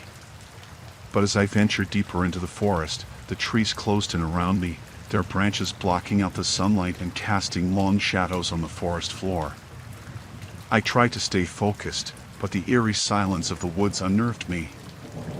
I pressed on, following a faint trail that seemed to lead deeper into the heart of the forest. With each step, the feeling of unease grew stronger, like I was being watched by unseen eyes. And then, just when I thought I couldn't go on, I stumbled upon a clearing in the trees, a clearing that seemed to pulse with an otherworldly energy. In the center of the clearing stood a group of people, dressed in tattered robes and chanting in a language I didn't understand. My heart pounded in my chest as I watched in horror, realizing that I had stumbled upon a sinister cult hiding in the woods. They seemed to sense my presence, turning towards me with eyes that gleamed with madness. I knew I had to get out of there, to escape before they noticed me, and I became their next victim. With a surge of adrenaline, I turned and ran, crashing through the underbrush with reckless abandon. But the cultists were hot on my heels, their shouts echoing through the forest as they pursued me. I pushed myself harder, my lungs burning with exertion as I struggled to put distance between us. I didn't dare look back as I ran, the fear and panic driving me forward. It felt like hours before I finally emerged from the trees, gasping for breath and covered in sweat. But even as I collapsed on the forest floor, relief flooding through me, I knew that I couldn't rest for long. The cultists were still out there, lurking in the shadows, waiting for their chance to strike. With a shaky breath, I forced myself to stand and keep moving, determined to outwit them and escape with my life. It was a race against time, a battle of wits between me and the sinister force that lurked in the depths of the forest. I pushed aside my fear and pressed on, my senses on high alert as I navigated the treacherous terrain. Every rustle of leaves, every snap of a twig, sent a shiver down my spine as I searched for a way out. And then, just when I thought all hope was lost, I saw it, a break in the trees up ahead, a glimmer of light that promised safety and salvation. With renewed determination, I pushed myself towards it, ignoring the pain and exhaustion that threatened to overwhelm me. And then, finally, I burst through the trees and into the open air, gasping for breath as I emerged into the daylight. I collapsed onto the ground, exhausted and shaken, but alive.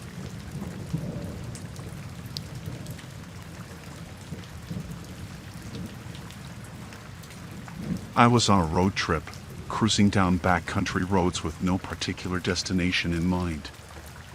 I was running low on fuel, so I pulled into this remote gas station in the middle of nowhere. As I stepped inside, I immediately felt eyes on me. There were a group of locals hanging out by the counter, talking in hushed whispers. They stopped as soon as I walked in, turning to stare at me with intense curiosity. I tried to ignore them, focusing on filling up my tank and getting back on the road. But they seemed overly eager to strike up a conversation, asking me where I was headed and if I needed any help. I felt a growing sense of unease as they crowded around me, their smiles too wide and their eyes too bright. It was like they were trying too hard to be friendly, like they had something to hide. I tried to brush it off, telling myself I was just being paranoid. But as I paid for my gas and made my way back to my car, I couldn't shake the feeling that something wasn't right. As I pulled out of the gas station, I noticed a car following me. It was one of the locals from the gas station, tailing me closely as I drove down the deserted back roads. I tried to lose them, taking a series of sharp turns and detours, but they stayed right on my tail. I started to panic, wondering what they wanted from me and why they were following me. I considered pulling over and confronting them, but something told me it wouldn't end well. So, I kept driving, hoping to find help or a way to escape. But no matter how fast I drove or how many turns I took, they stayed right behind me, like they were toying with me, leading me deeper into the wilderness. I felt like a trapped animal, with nowhere to run and no one to turn to for help. I knew I had to do something, anything, to get away from them. Finally, I spotted a turnoff up ahead, a narrow dirt road leading off into the trees. Without thinking, I slammed on the brakes and swerved onto the dirt road, praying it would lead me to safety. As I drove deeper into the forest, the car following me fell further and further behind. I breathed a sigh of relief, grateful to have escaped whatever danger they posed. I drove for hours, not stopping until I was safely back on the main road, far away from that remote gas station and the locals who had tried to trap me.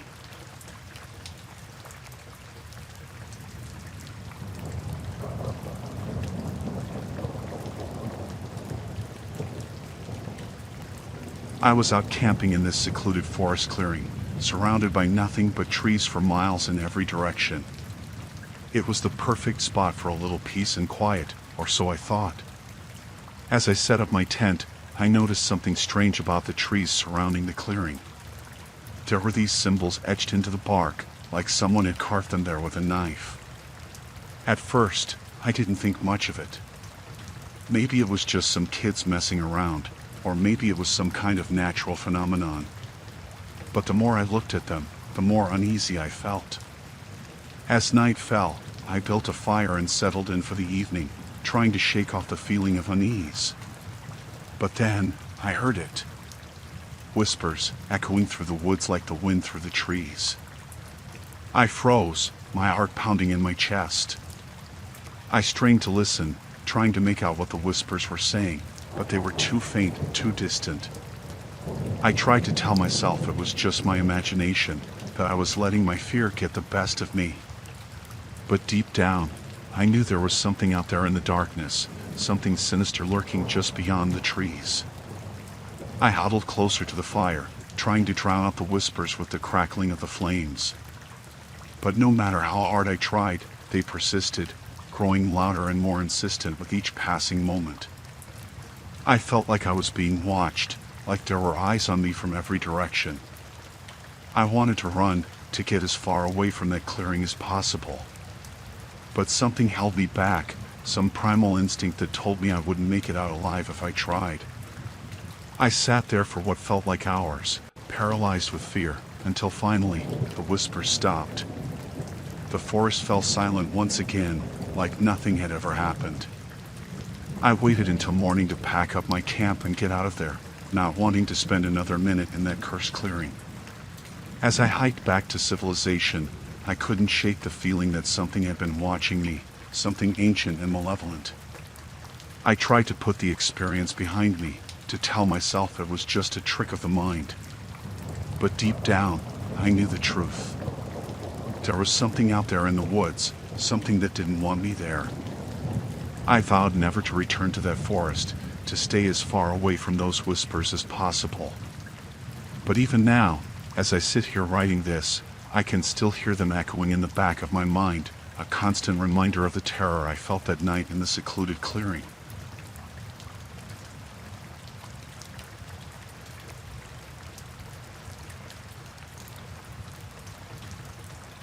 The road stretched out before me, winding its way through the rugged mountains like a ribbon of asphalt. I had chosen this scenic route to break up the monotony of my journey, but now, as I navigated the twisting turns and steep inclines, I couldn't help but feel a sense of unease creeping over me. The sun dipped below the horizon, casting long shadows across the landscape and plunging the mountains into darkness. I pressed on, my headlights cutting through the gloom as I searched for any sign of civilization. But as the minutes turned into hours, I realized that I was hopelessly lost. The winding road seemed to stretch on endlessly, leading me deeper and deeper into the heart of the mountains with no end in sight. Just when I was beginning to lose hope, I spotted a flicker of light in the distance. My heart leaped with excitement as I steered the car toward the source of illumination, praying that it would lead me to safety. As I drew closer, the outline of a cabin came into view, nestled among the trees like a beacon of hope in the darkness. Relief flooded through me as I pulled up outside the cabin, eager to seek shelter from the cold mountain night. But as I approached the door, a sense of foreboding washed over me. There was something not quite right about this place, something that sent shivers down my spine and made my skin crawl. I hesitated for a moment, my hand hovering over the doorknob, before finally summoning the courage to push it open and step inside. The interior of the cabin was dimly lit, casting long shadows that danced across the walls like specters in the night. As I ventured further into the cabin, I became aware of a strange smell hanging in the air, a sickly sweet odor that made my stomach churn with nausea. I pressed a hand to my mouth, trying to block out the scent as I searched for any sign of life. And then, I saw him, a figure lurking in the shadows, his features obscured by darkness as he watched me with eyes that glinted like shards of ice. Fear gripped me like a vice as I realized that I was not alone in the cabin, that there was someone, or something, else lurking in the darkness with me. I turned to flee, but before I could reach the door, the figure stepped forward, blocking my path with a menacing grin. My heart hammered in my chest as I backed away, searching desperately for a way out of the cabin and away from the sinister stranger who threatened my safety. But no matter which way I turned, he was there, his presence looming over me like a dark shadow that refused to be shaken. Panic bubbled up inside me as I realized that I was trapped, with nowhere to run and no one to help me. I could feel the stranger's eyes boring into me, his gaze filled with a malevolent intensity that sent a shiver down my spine. I knew then that I was in grave danger, that if I didn't find a way to escape soon, it would be too late. With trembling hands, I reached for the nearest object, a heavy lamp that sat on a nearby table, and swung it at the stranger with all the force I could muster. The blow connected with a sickening thud, and the figure staggered backward, stunned by the sudden attack. Seizing my chance, I bolted for the door, throwing it open and sprinting out into the night. I could hear the stranger's footsteps echoing behind me as I fled into the darkness, my heart pounding in my chest with every step. But I didn't stop running until I reached the safety of my car, where I collapsed into the driver's seat and locked the doors behind me. I sat there for what felt like hours, my breath coming in ragged gasps as I tried to process what had just happened. Eventually, I mustered the courage to start the car and drive away from the cabin, leaving behind the darkness and the terror that lurked within. And as I left the mountains behind me and continued on my journey, I couldn't shake the feeling that I had narrowly escaped a fate far worse than death.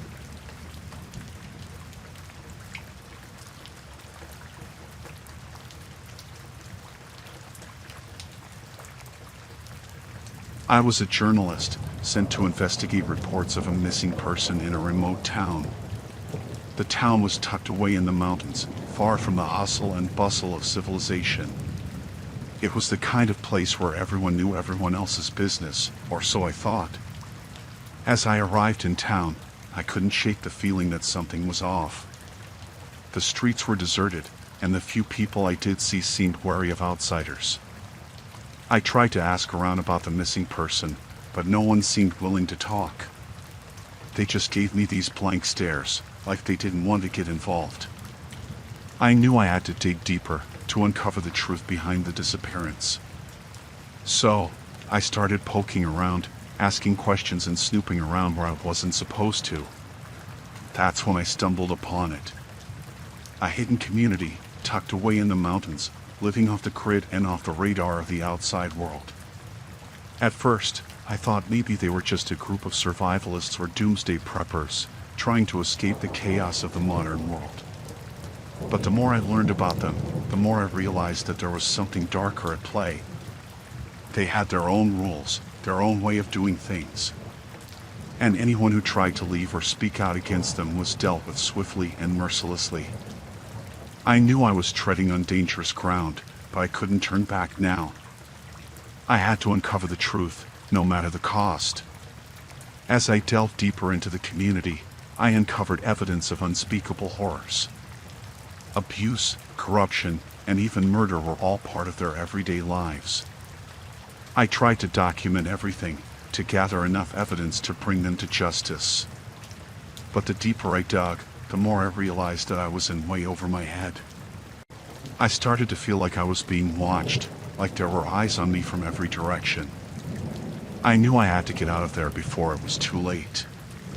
But as I tried to leave town, I realized that they weren't going to let me go that easily. They knew what I was up to, and they weren't about to let me expose their dark secrets to the world. I tried to run, to escape into the mountains and disappear before they could catch me. But they were one step ahead of me, closing in from all sides. I felt like a trapped animal, with nowhere to run and no one to turn to for help. I knew I had to think fast if I wanted to survive. I managed to slip away into the woods, hiding out in a remote cabin until I could come up with a plan. But even there, I wasn't safe. They found me, cornering me in the woods and dragging me back to town. I fought back with everything I had, but it was no use. They were too strong, too determined to see their dark secrets remain hidden. I thought I was done for, that I would never make it out of that town alive. But just when it seemed like all hope was lost, help arrived. The authorities had been tipped off about what was going on in the town, and they swooped in to rescue me before it was too late. As I was led away from that nightmare town, I couldn't help but feel grateful to be alive. But even now, as I sit here writing this, I can't shake the feeling that they're still out there, lurking in the shadows, waiting for their next unsuspecting victim.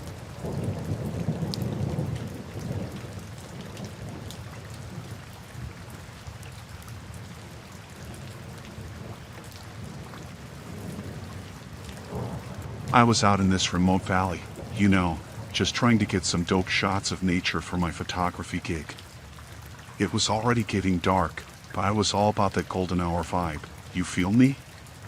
So, I'm setting up my gear, getting ready to capture some epic sunset shots, when I see these weird lights in the sky. At first, I'm thinking it's just some planes or something, but these lights, man, they were moving in ways planes ain't supposed to move. Zigzagging, hovering, all kinds of crazy stuff. I'm like, what the heck is going on? So, being the curious idiot that I am, I decide to follow them. I trek through the woods, following those lights deeper and deeper into the valley. The whole time, I'm feeling this weird mix of excitement and dread, like I know I shouldn't be messing with whatever this is, but I can't stop myself. Finally, after what feels like forever, I come to this clearing, and that's when I see it. A freaking secret government facility hidden in the mountains. I'm talking fences topped with razor wire, guards patrolling with guns, the whole 9 yards. Now, I'm freaking out, right? Like, I'm just a nature photographer trying to get some cool shots, and here I am stumbling onto some top secret government stuff. But at the same time, I gotta know what's going on. So, I start sneaking closer, trying to stay hidden in the shadows. And that's when I see them bringing in these crates, big metal ones, like something out of a sci-fi movie. And the guards, man, they're armed to the teeth, looking all serious and stuff. I'm thinking maybe I should just turn around and hightail it out of there, but then I hear this voice behind me. Freeze. Don't move. I spin around, and there's this guard aiming his gun right at me. My heart's pounding so hard I can barely breathe. He starts yelling at me, asking me what I'm doing there, who I am, all that stuff. I'm stuttering and stammering, trying to come up with some excuse, but before I know it, they've got me handcuffed and thrown in the back of a van.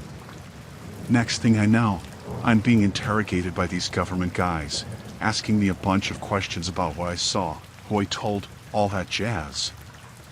I'm trying to play it cool, but inside, I'm freaking out. They keep me locked up for what feels like forever, grilling me about every little detail. And then, just when I'm about to lose my mind, They let me go. No explanation, no apology, nothing. I stumble out of that facility, feeling like I just stepped into the twilight zone. And the whole way home, I'm thinking about those lights, those crates, and wondering what the heck I stumbled onto out there in the woods. But one thing's for sure, I ain't going back there anytime soon.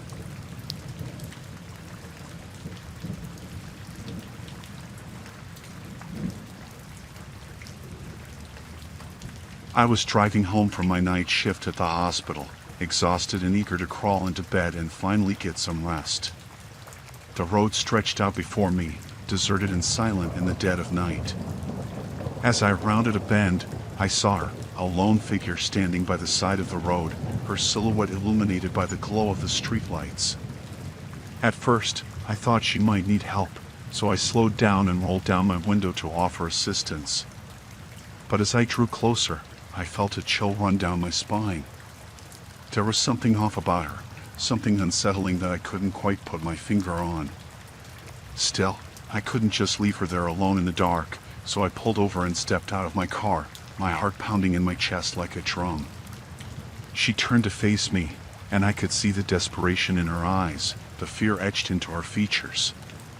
Before I could say a word, she spoke, her voice trembling with emotion. She told me she had been kidnapped, that she had managed to escape her captor but didn't know where to go or what to do next. My blood ran cold at her words, and I felt a surge of panic rising within me. I knew I had to help her, to get her to safety as quickly as possible. But as I reached out to take her hand, she recoiled, her eyes widening with fear. And that's when I realized she wasn't alone out here in the darkness. I spun around just in time to see him, a man emerging from the shadows, his face twisted into a sinister grin. He moved toward us with purpose, his steps slow and deliberate, like a predator stalking its prey. With a sinking feeling in the pit of my stomach, I realized that I had walked right into a trap, that this woman was no victim but a willing accomplice to her captor. And now, I was caught in their twisted game of cat and mouse. I turned to run, but it was too late. They were upon me, their hands grabbing at me from all sides, pulling me down into the darkness. I fought back with all the strength I had, kicking and screaming as I struggled to break free from their grasp. But they were too strong, too determined to let me escape. They dragged me into their car, throwing me into the back seat like a sack of potatoes. I could hear them laughing as they sped off into the night, leaving me trapped and helpless in their clutches. For hours, we drove through the darkness, the road stretching out before us like an endless abyss. I didn't know where they were taking me or what they planned to do with me, but I knew one thing for certain: I had to find a way to escape before it was too late. With every passing mile, the fear gnawed at me like a ravenous beast, tearing away at my sanity until there was nothing left but raw, primal terror. I prayed for a miracle, for some stroke of luck that would set me free from this nightmare once and for all. And then, just when I thought all hope was lost, I saw it, the faint glow of streetlights up ahead, like a beacon of hope in the darkness. With a surge of adrenaline, I threw open the car door and leaped out onto the road, my heart pounding in my chest like a jackhammer. I ran as fast as my legs would carry me, the sound of their laughter echoing in my ears like a taunt. But I didn't stop. I couldn't stop. I ran until I thought my lungs would burst, until I collapsed onto the pavement in exhaustion and despair. But even then, I didn't give up. I crawled, I stumbled, I dragged myself forward inch by agonizing inch until finally, mercifully, I saw the lights of a passing car up ahead. With a desperate cry for help, I waved my arms frantically until they screeched to a halt beside me. I told them everything, about the woman, about the man, about the nightmare I had endured. They listened in horrified silence, their eyes wide with disbelief. And then, without a word, they drove me to the nearest police station, where I recounted my story to the authorities in painstaking detail.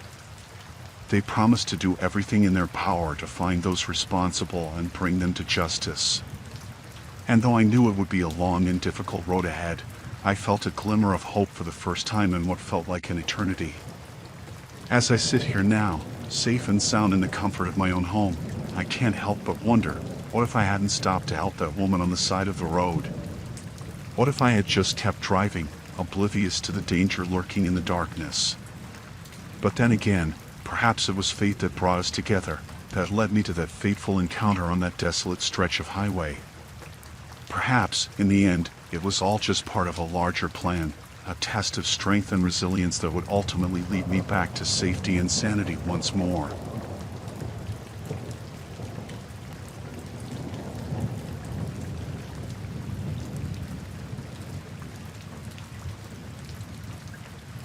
I had been driving for hours, the road stretching endlessly before me as I journeyed through the desolate landscape.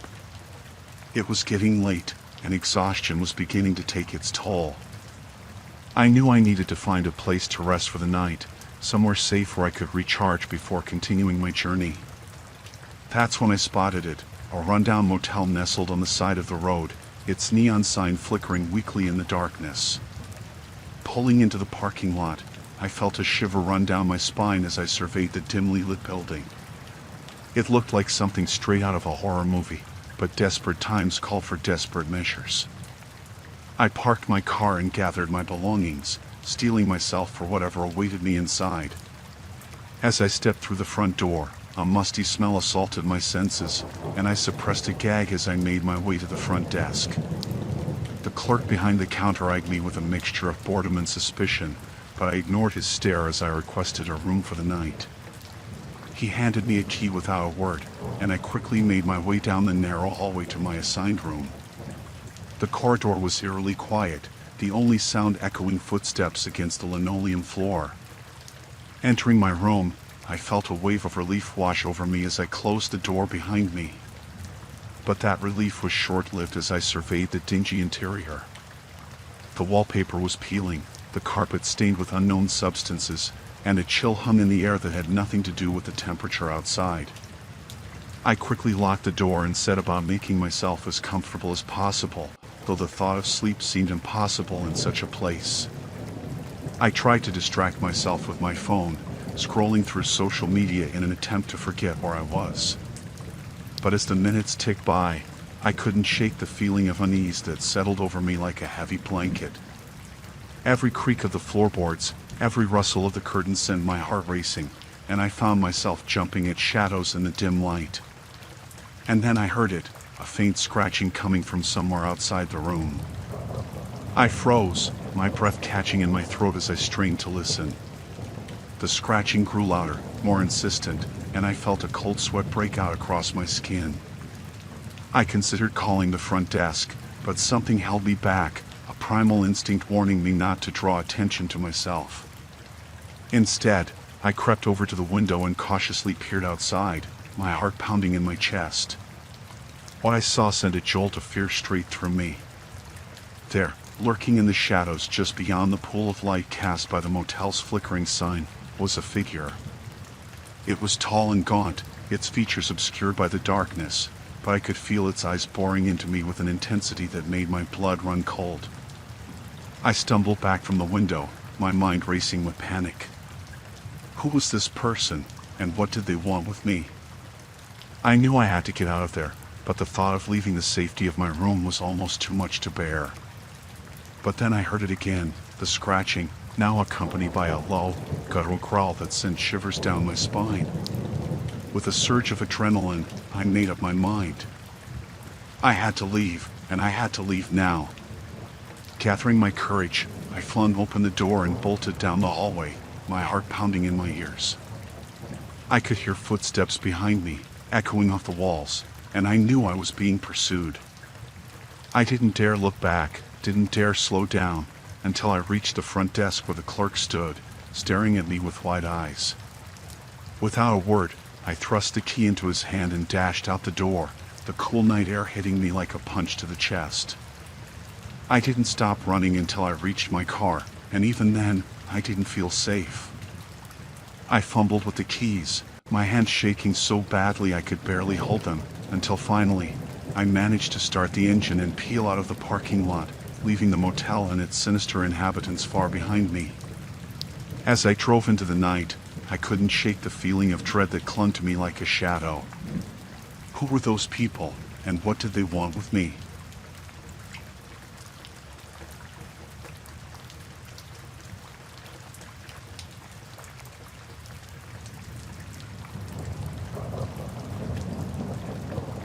I'm a backpacker, exploring the rugged coastline in search of adventure and solitude. It's just me, the sound of the crashing waves, and the endless expanse of the sea stretching out before me. But as I hiked along the coastline, I stumbled upon a hidden sea cave nestled in the rocky cliffs. Intrigued, I decided to explore further, eager to see what secrets lay hidden within its depths. As I entered the cave, the air grew cooler and the sound of the waves faded into the distance. I moved deeper into the darkness, my flashlight casting long shadows on the walls. But then, just when I thought I had seen everything the cave had to offer, I heard the sound of footsteps echoing off the walls. Panic surged through me as I realized that I was not alone. I froze in place, my heart pounding in my chest as I strained to listen for any sign of danger. But the footsteps grew closer, and I knew I had to act fast if I wanted to escape. With trembling hands, I searched for a way out, but the walls of the cave seemed to close in around me, trapping me in their suffocating embrace. And then, just when I thought all hope was lost, I caught sight of a narrow passageway up ahead, a glimmer of light shining through the darkness like a beacon of hope. With renewed determination, I pushed myself towards it, ignoring the pain and exhaustion that threatened to overwhelm me. But as I emerged from the cave and into the open air, relief flooded through me. I collapsed onto the rocky shore, gasping for breath as I looked out at the vast expanse of the sea. I had escaped the clutches of the strange men, but the experience will last in my head forever.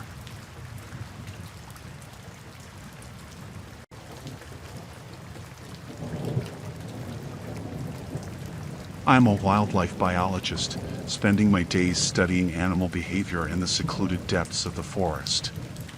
It's a solitary job, but I thrive on the challenge of unraveling the mysteries of nature. On one particular expedition, I found myself deep in the heart of the forest, observing a pack of wolves as they hunted their prey. But as I watched from my hidden vantage point, I noticed something strange. The wolves were exhibiting aggressive behavior unlike anything I had ever seen before. At first, I chalked it up to natural instincts, but as I continued to observe, I realized that there was something more going on. The wolves seemed to be working together with a sense of purpose, as if they were being controlled by some unseen force. Intrigued, I decided to investigate further, determined to uncover the truth behind their strange behavior. But as I ventured deeper into the forest, I couldn't shake the feeling that I was being watched. And then, just when I thought things couldn't get any worse, I stumbled upon a clearing in the trees, a clearing that seemed to pulse with an otherworldly energy. In the center of the clearing stood a group of people, their faces obscured by masks as they chanted in a language I didn't understand. I watched in horror as the wolves gathered around them, their eyes gleaming with a malevolent light. It was like something out of a nightmare, a twisted ritual that seemed to bind the wolves to the will of their human masters. Panic surged through me as I realized that I was in grave danger. I knew I had to get out of there before the wolves and their mysterious handlers noticed me. With trembling hands, I backed away from the clearing, my heart pounding in my chest as I tried to make sense of what I had just witnessed. But before I could escape, I heard the sound of footsteps approaching from behind. I turned to see a group of masked figures emerging from the trees, their eyes fixed on me with an intensity that sent a shiver down my spine. I knew I had to get out of there, to escape before they caught up to me, and I became their next victim. With adrenaline coursing through my veins, I turned and ran, crashing through the underbrush with reckless abandon. I could hear the wolves howling in the distance, their voices echoing through the forest like a chorus of doom. But even as I fled, I knew that I couldn't outrun them forever. I needed to find a way to outsmart them, to use my knowledge of the forest to my advantage. With every step, I searched for a way out, my senses on high alert as I navigated the treacherous terrain. Every rustle of leaves, every snap of a twig, sent a jolt of fear through me as I raced against time to escape the relentless pursuit of the wolves and their sinister handlers. And then, just when I thought all hope was lost, I caught sight of a narrow passageway up ahead, a glimmer of light shining through the darkness like a beacon of hope. With renewed determination, I pushed myself towards it, ignoring the pain and exhaustion that threatened to overwhelm me. And then, finally, I burst through the surface and into the open air, gasping for breath as I emerged from the depths of the forest. I collapsed onto the ground, exhausted and shaken, but alive.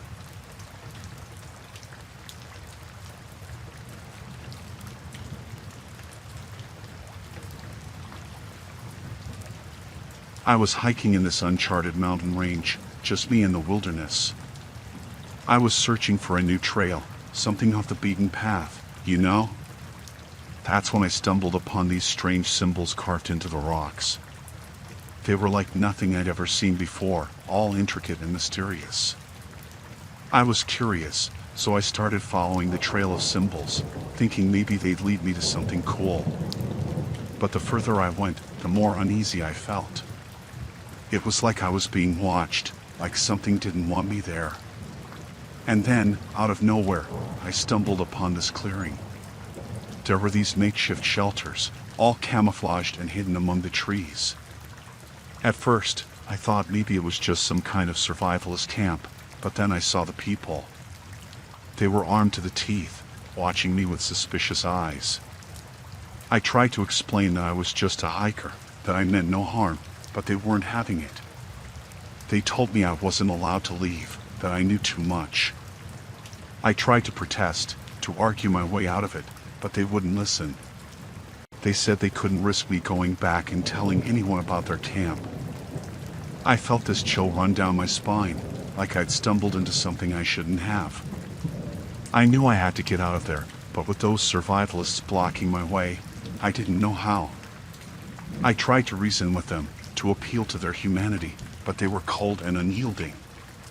They said they had rules, that outsiders weren't welcome in their territory. I was starting to panic, wondering if I'd ever make it out of there alive. But then, just when I thought all hope was lost, I saw my chance. One of the survivalists let his guard down for just a moment, and I seized the opportunity. I bolted into the trees, running as fast as I could, praying that I wouldn't get shot in the back. I could hear them shouting behind me, their voices growing fainter as I put more distance between us. I didn't stop running until I was miles away from the cursed camp. I stumbled out of the woods, shaking with fear and exhaustion. But I was alive, and that's all that mattered. I vowed never to go back to that mountain range again, to stay as far away from those survivalists as possible. But even now, as I sit here writing this, I can't shake the feeling that they're still out there, watching and waiting for their next unsuspecting victim. And I pray that no one else ever has to experience what I went through that day.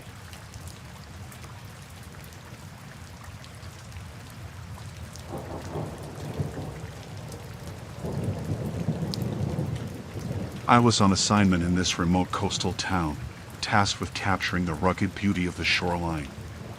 The air was salty and thick with the sound of crashing waves as I ventured out with my camera, eager to capture some breathtaking shots.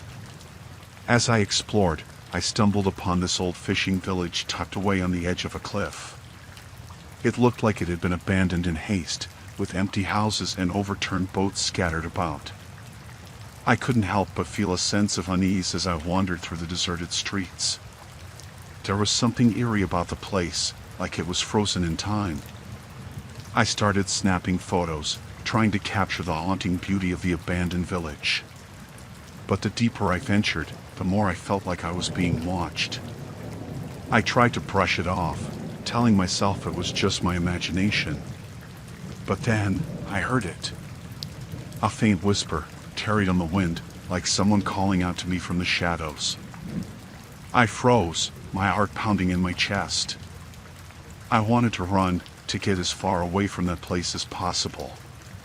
But something compelled me to stay, to keep exploring despite the growing sense of dread in the pit of my stomach. And that's when I saw her. A young girl, standing at the edge of the cliff, her hair whipping in the wind.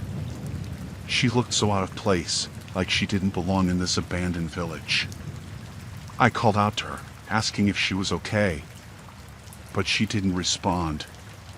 She just stood there, staring out at the sea with empty eyes. I approached her cautiously, trying to get a better look. But as I got closer, I realized something was terribly wrong.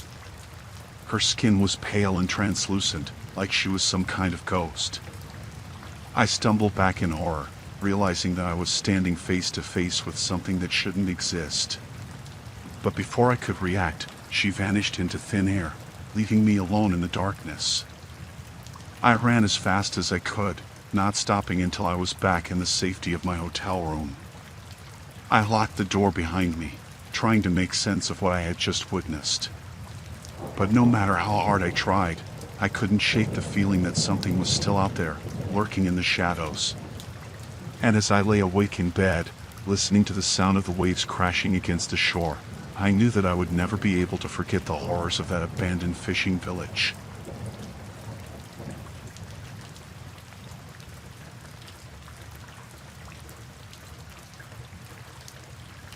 I'm a mountaineer, always seeking the next challenge in my quest to conquer the tallest peaks. One day, I found myself scaling a treacherous peak, the wind whipping around me as I fought my way up the steep incline. But just when I thought I had reached the summit, a sudden blizzard descended upon the mountain, engulfing me in a swirling mass of snow and ice.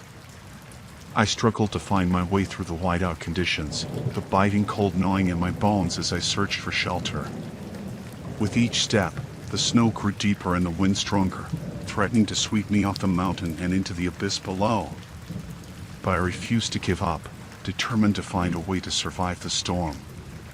And then, just when I thought all hope was lost, I stumbled upon a group of stranded climbers huddled together in the snow. Relief flooded through me as I realized that I wasn't alone in the storm. But as I approached, a sense of unease settled over me. There was something strange about the way they looked at me, their eyes cold and calculating as they assessed me from head to toe. Panic surged through me as I realized that they were not here to offer me shelter. They were here to take advantage of my vulnerability. I knew I had to find a way to escape before it was too late. With trembling hands, I searched for a way out, but the blizzard raged on around me, obscuring my vision and disorienting me in the whiteout conditions. I could feel the weight of their gaze bearing down on me, as if they were waiting for the perfect moment to strike. But just as I thought things couldn't get any worse, one of the climbers lunged forward and grabbed me by the arm, his grip like a vice around my wrist. Panic surged through me as I struggled to break free, but he was too strong, his fingers digging into my flesh like talons. With every ounce of strength I had left, I fought against him, kicking and thrashing as I tried to break free from his grasp. But he held on tight, his grip unyielding as he dragged me towards the edge of the cliff. Desperation surged through me as I realized that he intended to throw me off the mountain and into the abyss below. I knew I had to find a way to escape, to outsmart him and find a way to survive the deadly game he was playing. With adrenaline coursing through my veins, I summoned every ounce of strength I had left and managed to break free from his grasp. And then, with a burst of speed, I raced away from the edge of the cliff and into the safety of the storm. But even as I fled, I knew that I couldn't outrun them forever. I needed to find a way to outsmart them, to use my knowledge of the mountain to my advantage. With every step, I searched for a way out, my senses on high alert as I navigated the treacherous terrain. Every gust of wind, every crack of thunder, sent a jolt of fear through me as I raced against time to escape the clutches of the stranded climbers with sinister intentions. And then, just when I thought all hope was lost, I caught sight of a narrow passageway up ahead, a glimmer of light shining through the darkness like a beacon of hope. With renewed determination, I pushed myself towards it, ignoring the pain and exhaustion that threatened to overwhelm me. And then, finally, I burst through the surface and into the open air, gasping for breath as I emerged from the depths of the blizzard. I collapsed onto the snow-covered ground, exhausted and shaken, but alive. I had escaped the clutches of the stranded climbers with sinister intentions, but the memory of that terrifying encounter would haunt me for the rest of my days. It was a stark reminder of the dangers that lurk in the unforgiving wilderness, waiting to ensnare those who dare to venture too close.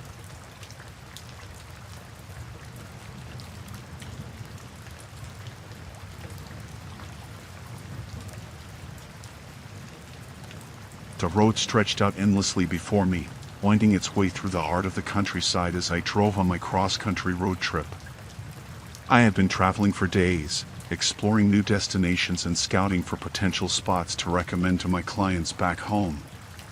As the sun began to dip below the horizon, casting long shadows across the landscape, I decided it was time to find a place to rest for the night.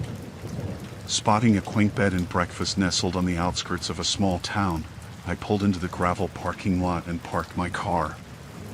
The building looked charming and inviting, its warm lights glowing softly through the windows as if beckoning me inside.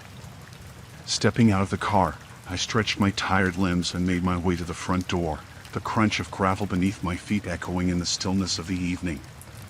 As I entered the inn, I was greeted by the warm aroma of home-cooked food and the sound of soft music playing in the background. The innkeeper, a kindly-looking woman with silver hair and a warm smile, welcomed me and showed me to my room. It was cozy and inviting, with floral wallpaper and a plush bed that looked like it would be perfect for a good night's sleep. As I settled in for the night, I couldn't shake the feeling that something was off about the inn. There was an air of secrecy about the place, a feeling that there were hidden depths lurking beneath its charming exterior. Unable to shake my unease, I decided to do a little exploring. Slipping out of my room, I made my way down the narrow hallway, the floorboards creaking beneath my feet as I went. I came to a staircase leading down to the basement and hesitated for a moment before descending into the darkness below. The air was cool and musty, and I felt a shiver run down my spine as I stepped into the dimly lit room below. As my eyes adjusted to the darkness, I saw rows of shelves lining the walls, each one stacked with jars filled with strange, unidentifiable substances. My heart began to race as I realized that I had stumbled upon something sinister, something that I was never meant to see. Before I could make sense of what I was seeing, I heard footsteps echoing in the darkness behind me. Whirling around, I saw the innkeeper standing in the doorway, her smile replaced by a cold, calculating expression. I knew then that I was in danger, that I had stumbled upon something far more sinister than I could have ever imagined. With adrenaline coursing through my veins, I turned and fled, racing back up the stairs and out into the night. As I sprinted across the parking lot to my car, I heard the sound of pursuit behind me, the innkeeper's voice calling out for me to stop.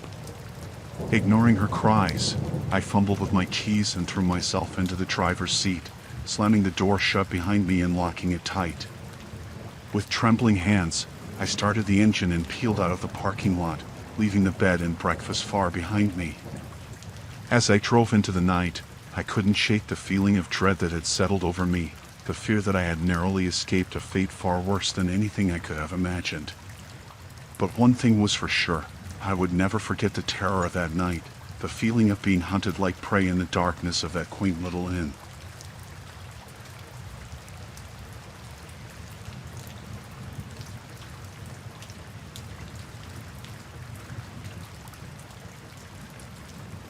I'm a retired soldier, been through my fair share of battles.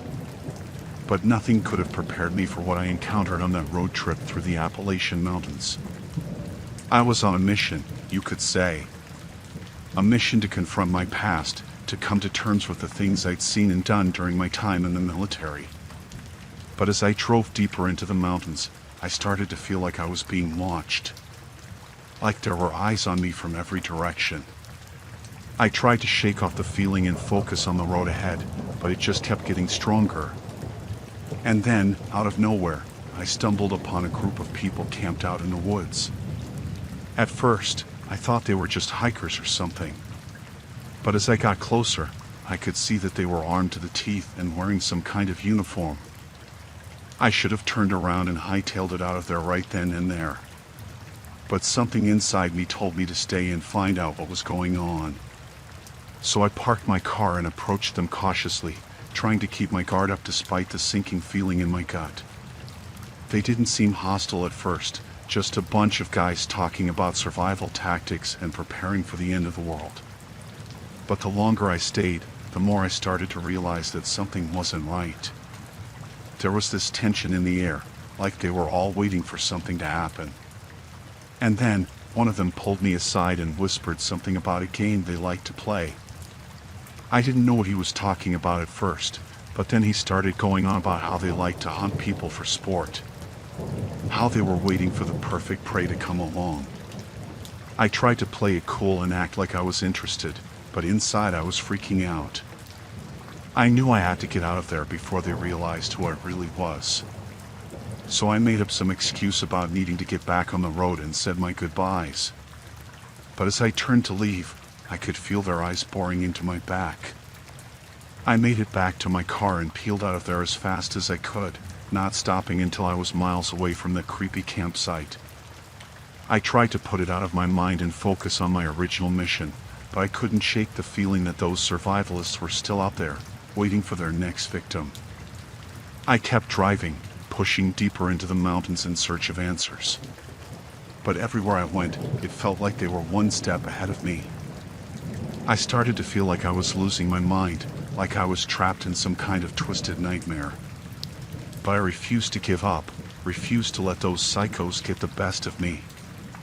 And then, just when I was starting to lose hope, I stumbled upon a group of park rangers out on patrol.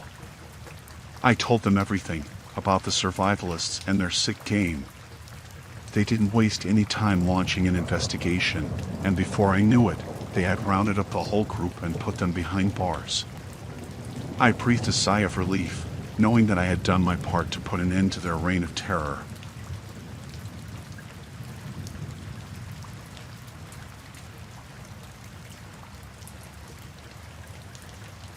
I'm a single mom, right? And I'm just trying to take my daughter on a road trip to visit some family in the Ozarks. Seemed like a good idea at the time, you know? But let me tell you, things took a turn real quick. We're driving along this desolate country road, just me and my daughter, enjoying the scenery and listening to some tunes. But then, we take a wrong turn, and before we know it, we're completely lost. I try to keep calm, you know, for my daughter's sake. But deep down, I'm freaking out. I mean, we're in the middle of nowhere, with no cell service and no idea where we are. And just when I think things can't get any worse, we come across this creepy-looking compound in the middle of the woods. I mean, it's like something out of a horror movie. I try to turn around and get the hell out of there, but before I can even put the car in reverse, we're surrounded by these people. And let me tell you, there's something off about them. Something not quite right. They're all wearing these weird robes and chanting in some language I've never heard before. And when they see us, they start moving towards the car, like they're about to do something terrible. I lock the doors and tell my daughter to stay quiet, but she's scared out of her mind. And honestly, so am I. I mean, what the hell are we supposed to do? But then, just when it looks like we're done for, we hear this voice coming from the woods. It's a man's voice, and he's telling us to follow him if we want to live. I don't know what else to do, so I throw the car into drive and gun it, following the voice deeper into the woods. And let me tell you, it's the scariest thing I've ever done in my life. But somehow, we make it out of there alive. We're shaking and covered in sweat, but we're alive. And as we drive away from that place, I can't help but feel grateful for whatever or whoever it was that saved us. We make it to our family's place in the Ozarks, and I don't think I've ever been so relieved to see them. I tell them about what happened, but they just look at me like I'm crazy. But I know what I saw, and I know what we went through. And let me tell you, I'll never forget it for as long as I live. So yeah, that road trip didn't exactly go as planned. But in the end, we made it out alive, and that's all that matters.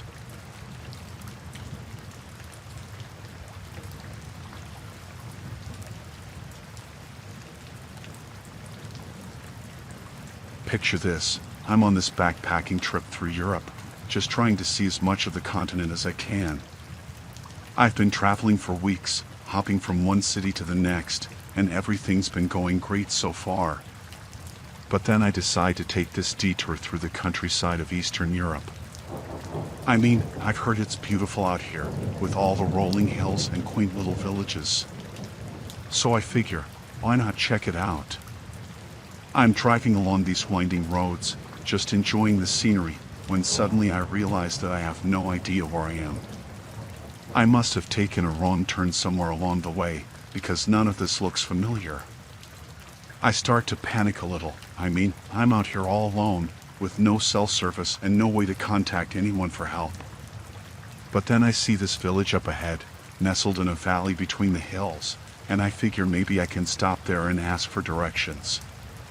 As I get closer, though, I start to get this weird feeling in the pit of my stomach.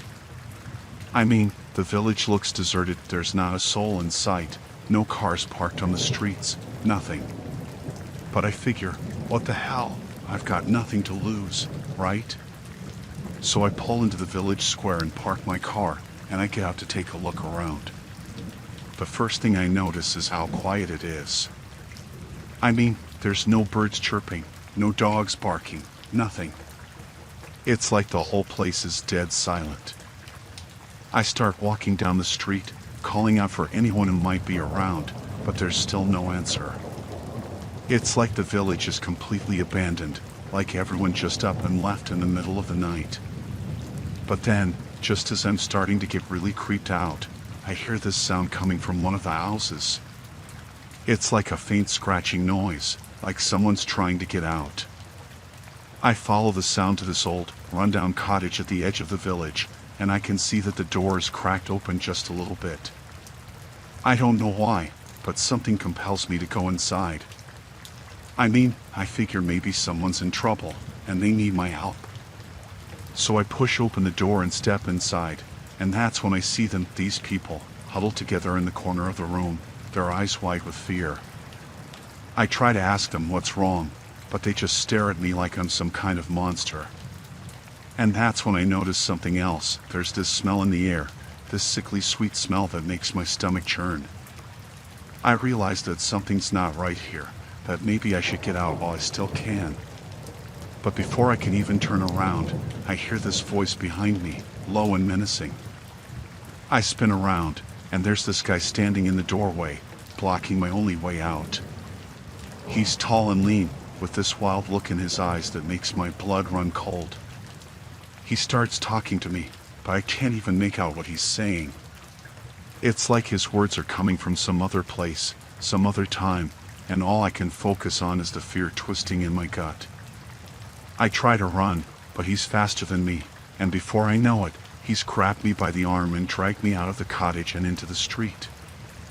I struggle against him, but he's too strong, and soon I'm surrounded by these other people, all of them staring at me with those same wide, terrified eyes. I realize then that I'm in serious trouble, that these people aren't going to let me go without a fight. And that's when I know I have to do something, anything, to get out of here alive. So I fight, with everything I've got, lashing out at my captors with fists and feet, screaming for help at the top of my lungs. And somehow, against all odds, I break free. I push past them and run as fast as I can, not stopping until I'm back at my car, with the engine running and the tires squealing as I peel out of that cursed village and back onto the open road. I don't know what happened to those people, or why they were so hell-bent on keeping me there. But I do know one thing, I'll never forget the terror of that day, the feeling of being hunted like an animal in the dead of night. And I'll never take another solo road trip through the countryside of Eastern Europe again.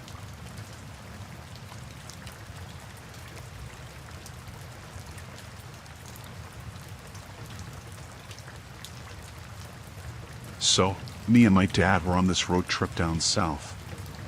You know, just trying to bond and spend some quality time together. We'd been driving for hours, and we were both pretty tired, so we decided to pull off the highway and find a place to rest for a bit.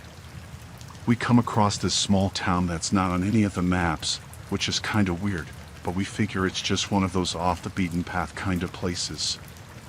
Anyway, we pull into the main street and it's like something out of a movie, all dusty old buildings and tumbleweeds rolling down the road. We spot a little diner on the corner and figure it's as good a place as any to grab a bite to eat and stretch our legs. But as soon as we walk in, we can tell something's off. The locals all stop what they're doing and just stare at us, like we're some kind of aliens or something. My dad tries to strike up a conversation with the waitress, but she just gives him this cold, dead-eyed stare and goes back to wiping down the counter. It's like nobody wants us there, like we're not welcome in their little town. We try to ignore the weird vibes and order some food, but it's like the tension in the air just keeps getting thicker and thicker.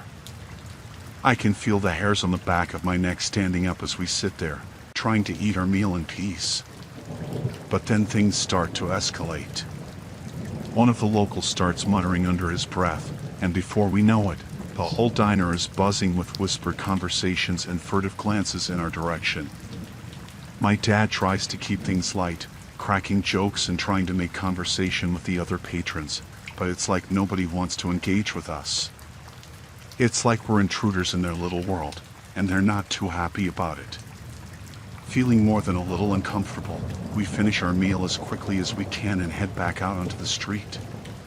But as we're getting into the car, I catch sight of a group of locals gathering on the corner, their eyes following us as we drive away. We both breathe a sigh of relief as we leave that weird little town behind us, but the whole experience leaves a bad taste in our mouths. We never did figure out what was going on there, but one thing's for sure, we won't be stopping in any more mysterious towns off the beaten path. Not if we can help it, anyway.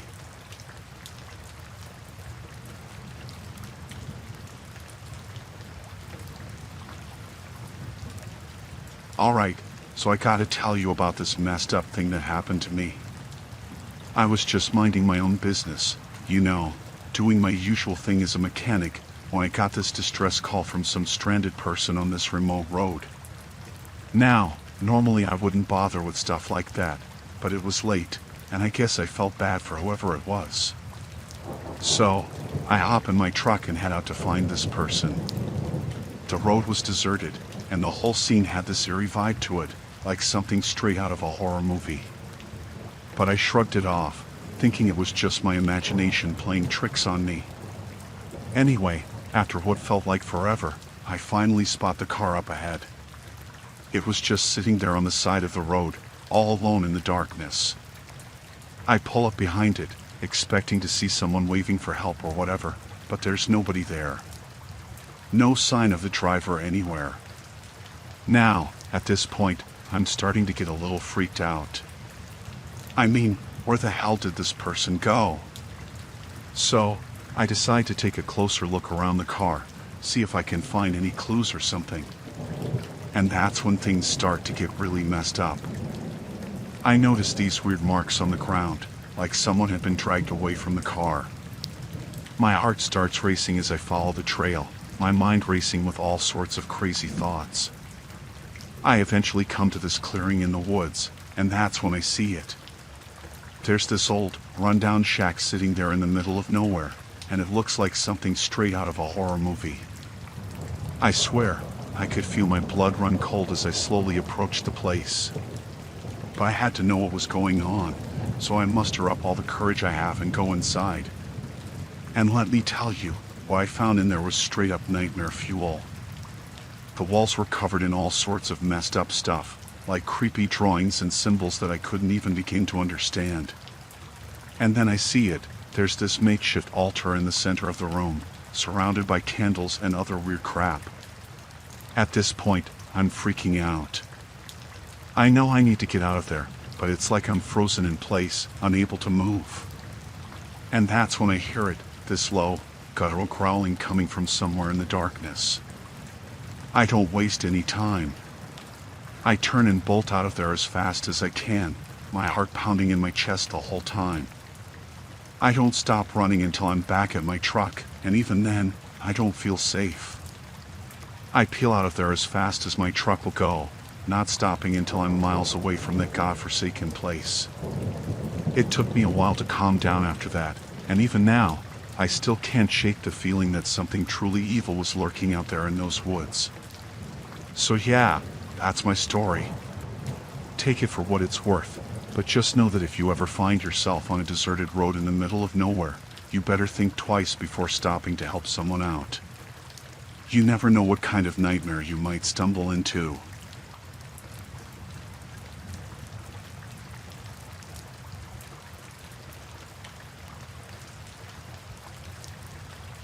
I'm Sarah, and I love exploring the great outdoors.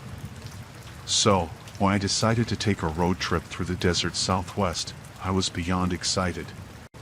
The vast expanse of the desert stretched out before me, promising adventure and excitement at every turn. As I drove along the dusty desert roads, I couldn't help but marvel at the rugged beauty of the landscape. But as the sun began to set, I realized that I needed to find a place to rest for the night. That's when I spotted a small gas station up ahead, its neon sign flickering in the fading light. I pulled into the parking lot and stepped out of my car, stretching my legs after the long drive. As I walked towards the gas station, I noticed a group of locals gathered around a table outside, their eyes following me with a suspicious glare. I tried to ignore their stares as I headed inside to pay for my gas. But as I approached the counter, I couldn't shake the feeling that something was off. The attendant behind the counter eyed me warily, his expression unreadable as he took my payment. Feeling uneasy, I quickly grabbed my receipt and headed back to my car, eager to put some distance between myself and the strange locals. But as I turned to leave, I found myself face to face with the group of locals from outside, blocking my path with menacing looks on their faces. My heart began to race as I realized that I was trapped, surrounded by strangers in the middle of nowhere. I tried to push past them, but they only tightened their grip, their hands reaching for me with malicious intent. Panic surged through me as I fought to break free, but the group was too strong, overpowering me with their sheer numbers. I screamed for help, but the desert swallowed my cries, leaving me alone with my terror. Desperate for escape, I lashed out with all the strength I had, landing blows against my attackers as I fought for my freedom. But they were relentless, their grip tightening with each passing moment.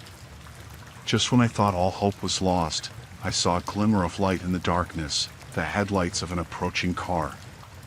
With renewed determination, I fought my way towards the vehicle, my breath coming in ragged gasps as I stumbled towards safety. As the car pulled up beside me, I flung open the door and tumbled inside, relief flooding through me as I realized that I was finally safe. The driver, a kind stranger, wasted no time in speeding away from the gas station, leaving the group of locals behind in the dust. As we drove towards civilization, I couldn't help but reflect on the terrifying encounter I had just endured. The desert may be beautiful, but it's also a harsh and unforgiving place, filled with dangers lurking in the shadows.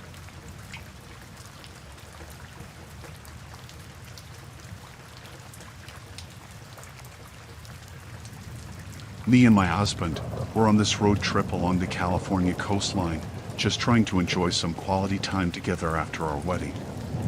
We're driving along these winding roads, the ocean stretching out beside us, and everything's going great. I mean, the scenery is stunning, the weather's perfect, and we're both feeling really happy. But then, out of nowhere, we see this guy on the side of the road, hitchhiking. Now, normally I wouldn't think anything of it, but there's something about this guy that sets off alarm bells in my head.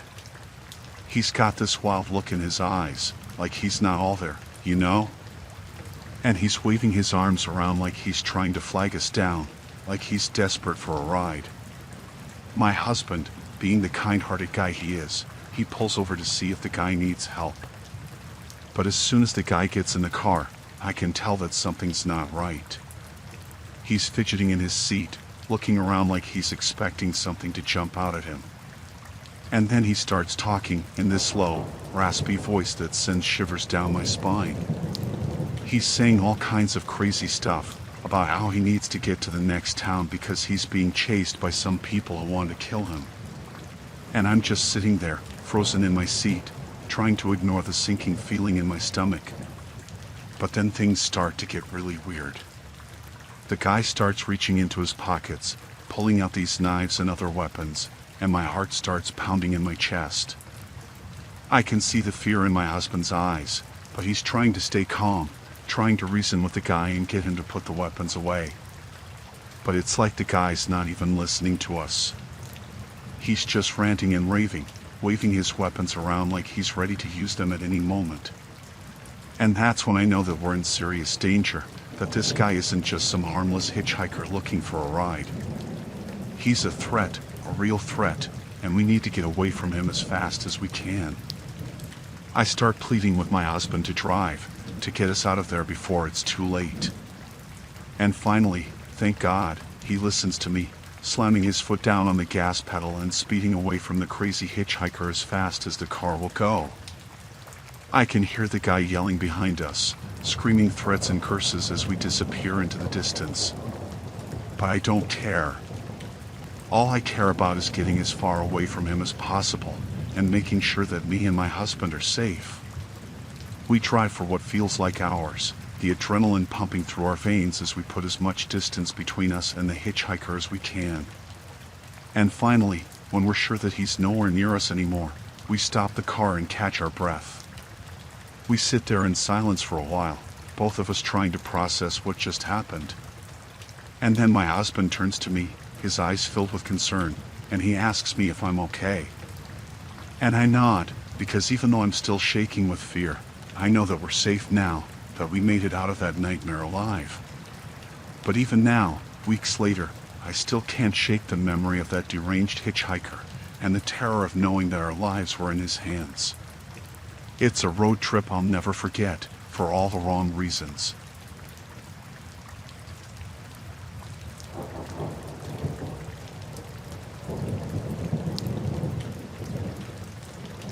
I was on mission, traveling to a remote desert town to investigate reports of strange occurrences.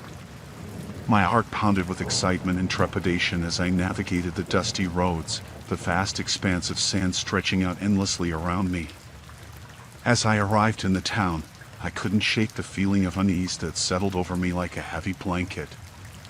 The streets were deserted, the buildings crumbling and abandoned, and an eerie silence hung in the air. Undeterred, I set out to interview the locals, hoping to uncover the truth behind the rumors that had brought me here.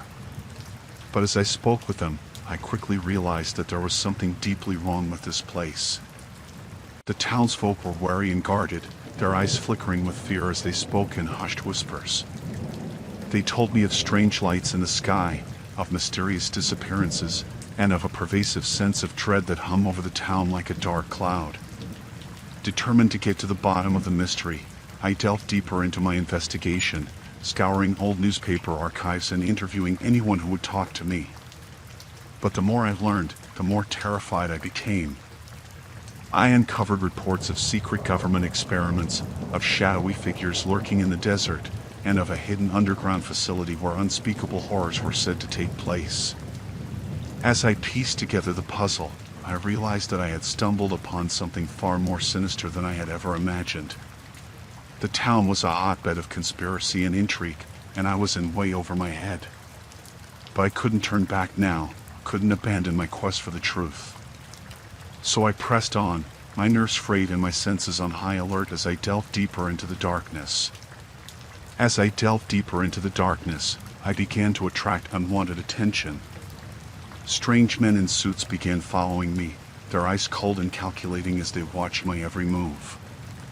I knew that I was in danger, that I had stumbled upon something that powerful people would kill to keep hidden. But I refused to be intimidated, refused to let fear dictate my actions. With every step I took, the noose tightened around my neck, the shadows closing in around me like a vice. But I refused to back down, refused to let them silence me. Finally, I uncovered the truth, a horrifying revelation that shook me to my core. The town was a testing ground for a top-secret government project, a place where human lives were expendable and morality was a distant memory. But as I raced to expose the truth, I found myself trapped in a web of lies and deception, with nowhere to turn and no one to trust. I was alone, hunted by forces far beyond my comprehension. With nowhere left to run, I made a desperate gambit, broadcasting my findings to the world in a last-ditch effort to expose the truth. And as I waited for the inevitable backlash, I braced myself for the storm that was about to descend upon me. But to my surprise, help arrived in the form of a group of brave activists who had been monitoring my broadcasts. Together, we fought back against the forces of darkness, shining a light into the darkest corners of the conspiracy. In the end, justice prevailed, and the truth was revealed for all to see. But the scars of my ordeal will never fully heal, and I know that I will never truly be free from the horrors that I uncovered in that remote desert town.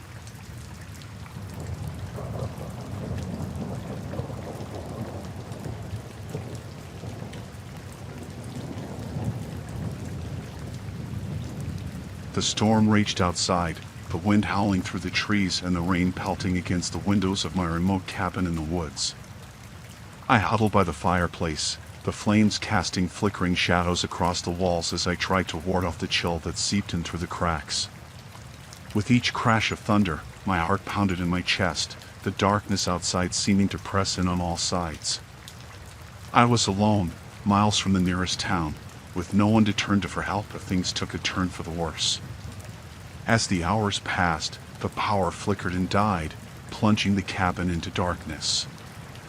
I fumbled for my flashlight, my hand shaking as I struggled to find it in the blackness. But as I swept the beam of light around the room, my heart skipped a beat as I caught sight of movement outside the window. A figure stood in the darkness, their silhouette illuminated by the flash of lightning that split the sky. With a surge of adrenaline, I rushed to the window and peered out into the night, my breath catching in my throat as I realized that I was now alone.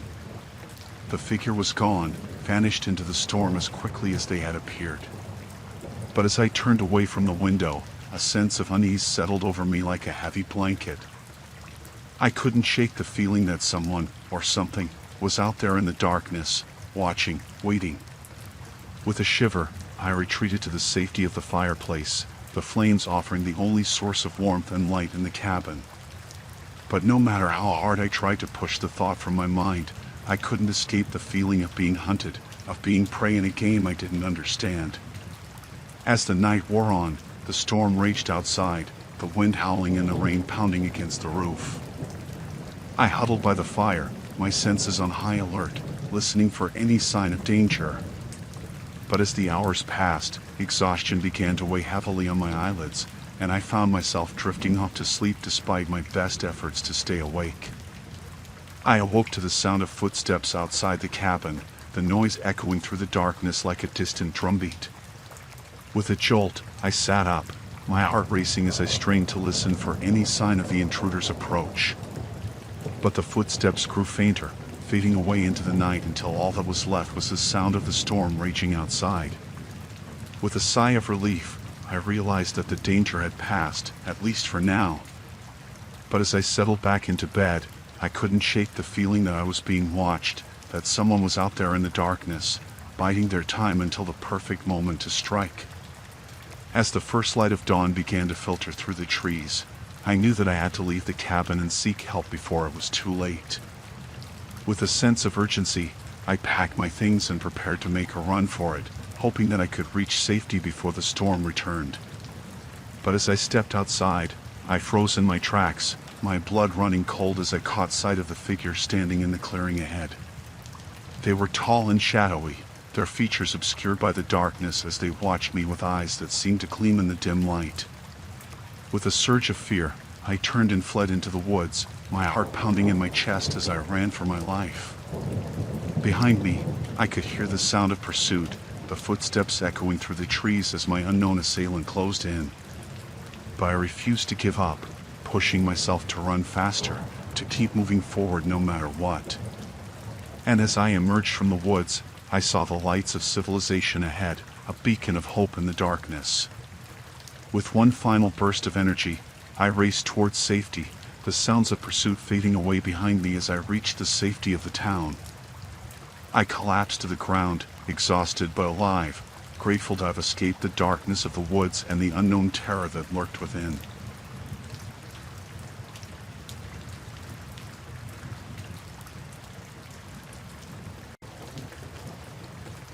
I was home alone for the weekend while my parents were away, and I was looking forward to having the house to myself.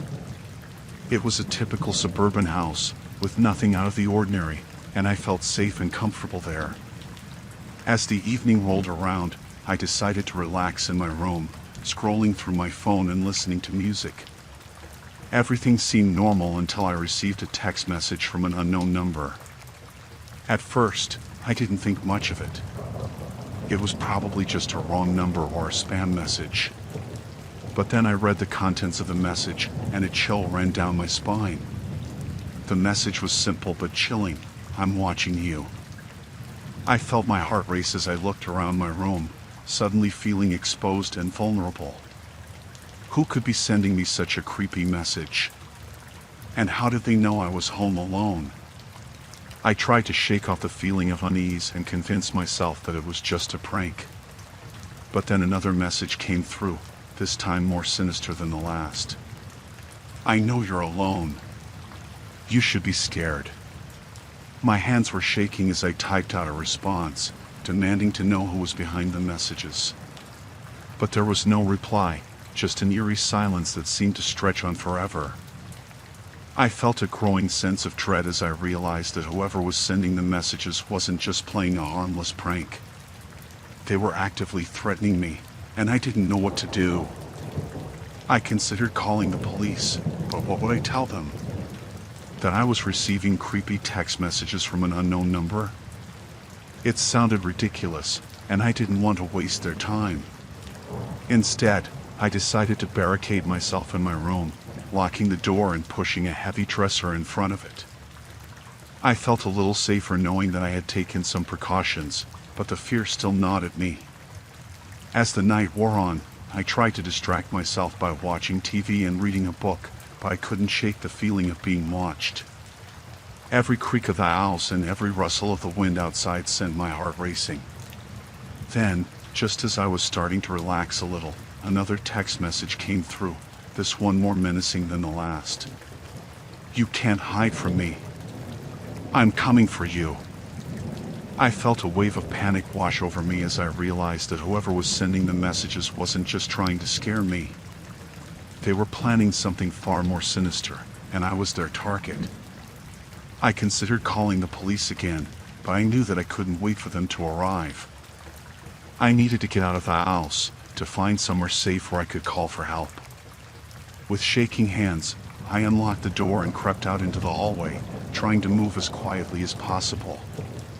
Every creak of the floorboards sounded deafening in the stillness of the night, and I was sure that whoever was after me could hear every sound. I made my way downstairs, my heart pounding in my chest as I reached for the front door. But just as I was about to open it, I heard a noise behind me, a soft footstep that sent a shiver down my spine. I turned around slowly, my breath catching in my throat as I saw a figure standing in the shadows. It was a man, his face obscured by the darkness, but I could feel his eyes on me, cold and unfeeling. I wanted to scream, to run as fast as I could and never look back. But fear held me rooted to the spot, and I could only watch in horror as the man stepped forward into the light. Then, just as suddenly as he appeared, he was gone, disappearing into the darkness without a trace. I stood there for a moment, my heart still racing, before finally gathering the courage to run out the front door and into the safety of the night. I didn't stop running until I reached the neighbor's house, where I pounded on the door until they answered. I must have looked a mess, my hair disheveled and my eyes wide with fear, but they didn't ask any questions. They just let me in and called the police. The officers arrived a short time later, and I told them everything that had happened, from the chilling text messages to the mysterious figure in the shadows. They promised to investigate, but I could tell that they didn't take me seriously. In the end, they never found out who was behind the messages or what their intentions were. But I know one thing for sure, I'll never forget the terror of that night.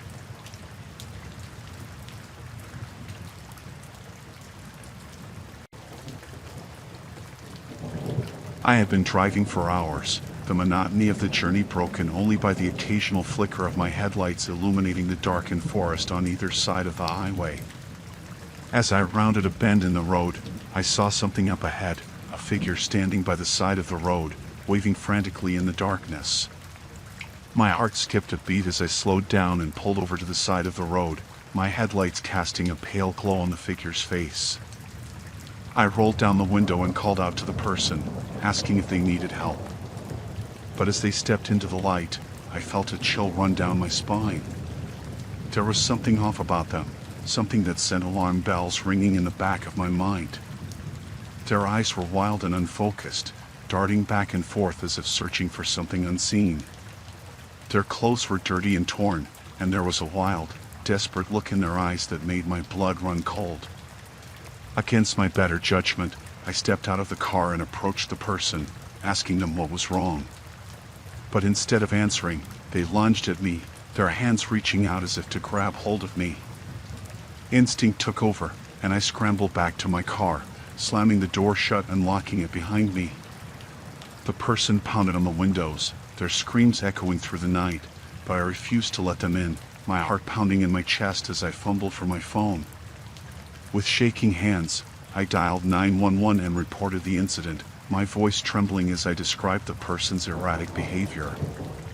The operator assured me that help was on the way, but as I waited for the police to arrive, I couldn't shake the feeling of unease that had settled over me like a heavy fog. Minutes stretched into hours as I sat in the car, watching the figure pace back and forth in the darkness. It was as if they were waiting for something, biding their time until they could make their move.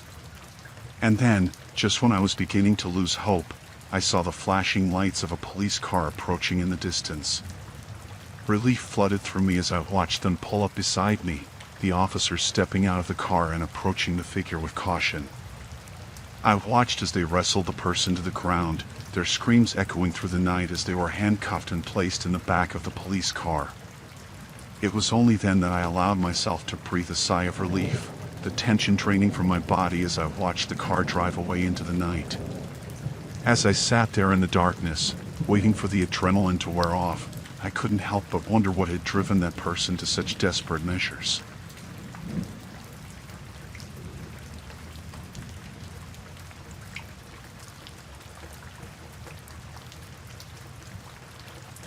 It was just another night on the job for me, responding to emergency calls as a paramedic. But little did I know, this call would lead me straight into a nightmare.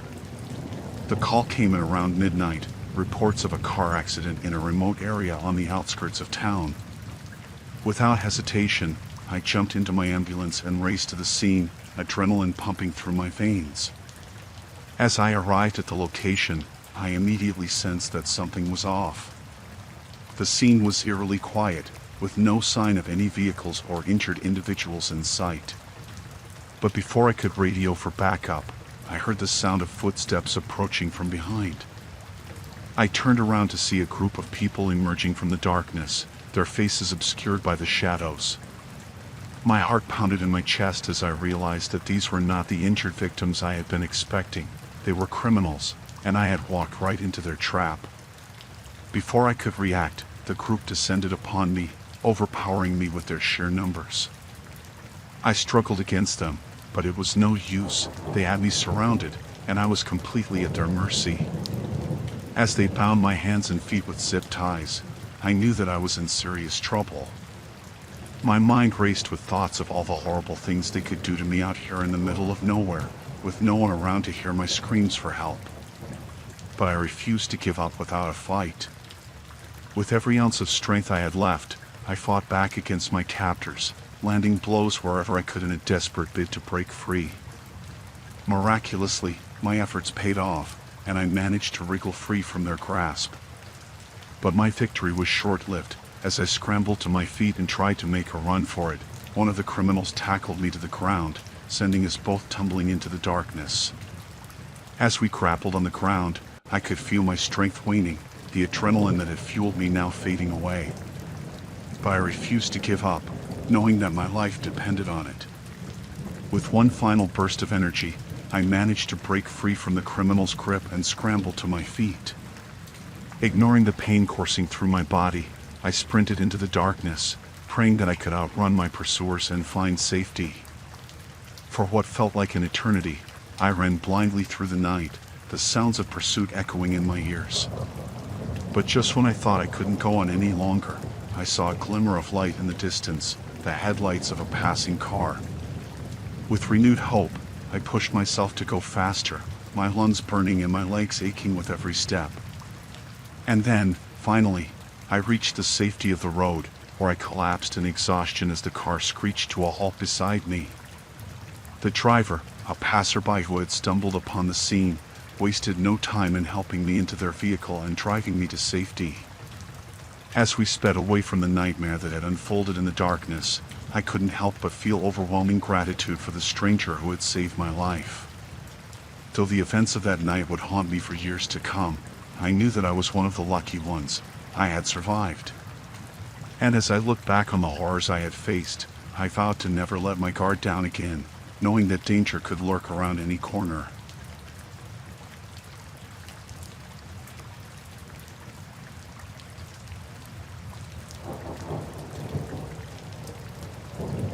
It was a cold, dark night as I drove home from my late shift at work. The highway stretched out before me, empty and desolate, with only the occasional pair of headlights cutting through the darkness. But as I glanced in my rearview mirror, I noticed something unsettling, a car, lurking in the shadows behind me, its headlights glaring menacingly in my direction. At first, I tried to shake it off, telling myself it was just another late-night commuter like myself. But as the miles ticked by and the car continued to follow me, I began to feel a growing sense of unease. I tried to lose them, weaving in and out of traffic and taking sudden turns down side streets in an attempt to shake off my pursuer. But no matter what I did, the car stayed right on my tail, like a shadow that refused to be shaken. Panic began to rise in my chest as I realized that I was being followed by someone with malicious intent. My mind raced with thoughts of what they might do to me if they caught up, rob me, assault me, or worse. I had to think fast, had to find a way to escape before it was too late. But with each passing minute, the car seemed to draw closer, its headlights casting an ominous glow in my rearview mirror. I knew I couldn't outrun them forever, couldn't keep playing this cat-and-mouse game on the empty highway. I needed help, needed someone to come to my rescue before it was too late. With trembling hands, I reached for my phone, my fingers fumbling over the screen as I tried to dial 911. But just as I was about to hit call, the car behind me suddenly surged forward, its headlights blinding me as it pulled alongside my own.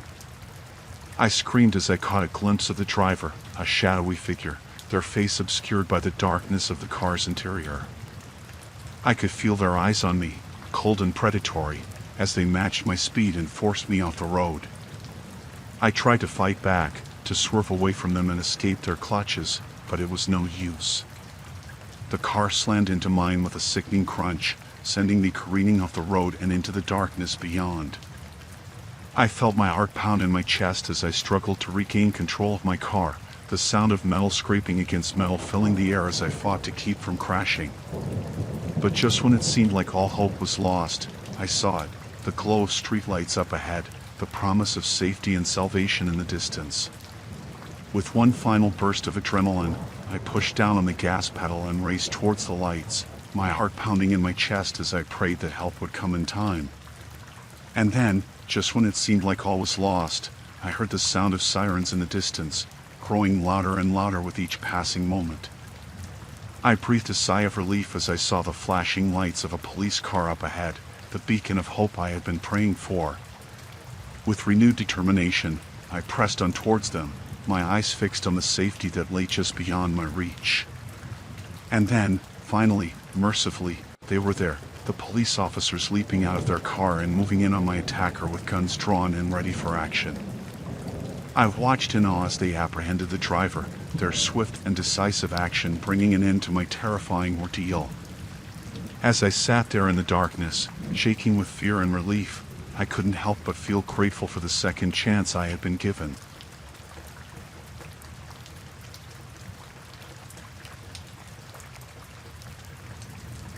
I was out there, just me in the woods. I set up camp in this remote clearing, thinking it was the perfect spot for the night. Everything seemed normal, just the sounds of the forest all around me. But as night fell, things started to get weird. I heard this distant drumming, like something out of a tribal ritual. At first, I thought maybe it was just my imagination, but then I heard the chanting. It was faint at first, barely audible over the rustling of the trees. But as the night wore on, it got louder and louder, like it was coming from all around me. I tried to ignore it, to focus on getting some sleep. But every time I closed my eyes, I could hear those drums pounding in my head. I started to feel this sense of unease, like I was being watched. I wanted to pack up and get out of there, but something held me back, some morbid curiosity that I couldn't shake. I tried to convince myself that it was just a bunch of locals having a party or something, but deep down, I knew there was something more sinister going on. I lay there in my tent, listening to the chanting, feeling more and more like I was in some kind of nightmare. And then, just when I thought things couldn't get any worse, I heard footsteps outside my tent. I froze, my heart pounding in my chest. I wanted to scream, to run, but I was paralyzed with fear. The footsteps grew closer and closer, until they were right outside my tent. And then, just as suddenly as they had appeared, they stopped. I lay there, holding my breath, waiting for something to happen. But nothing did. The forest was silent once again, like nothing had ever happened. I don't know how long I lay there, too terrified to move. But eventually, exhaustion took over, and I must have fallen asleep. When I woke up the next morning, the forest was quiet, like nothing had ever happened. But the memory of that night still haunts me, like a dark shadow lurking in the back of my mind. I packed up my camp as quickly as I could and got out of there, vowing never to return to that cursed clearing again. And even now, as I sit here writing this, I can still hear the distant echo of those drums, reminding me of the darkness that lurks in the heart of the woods.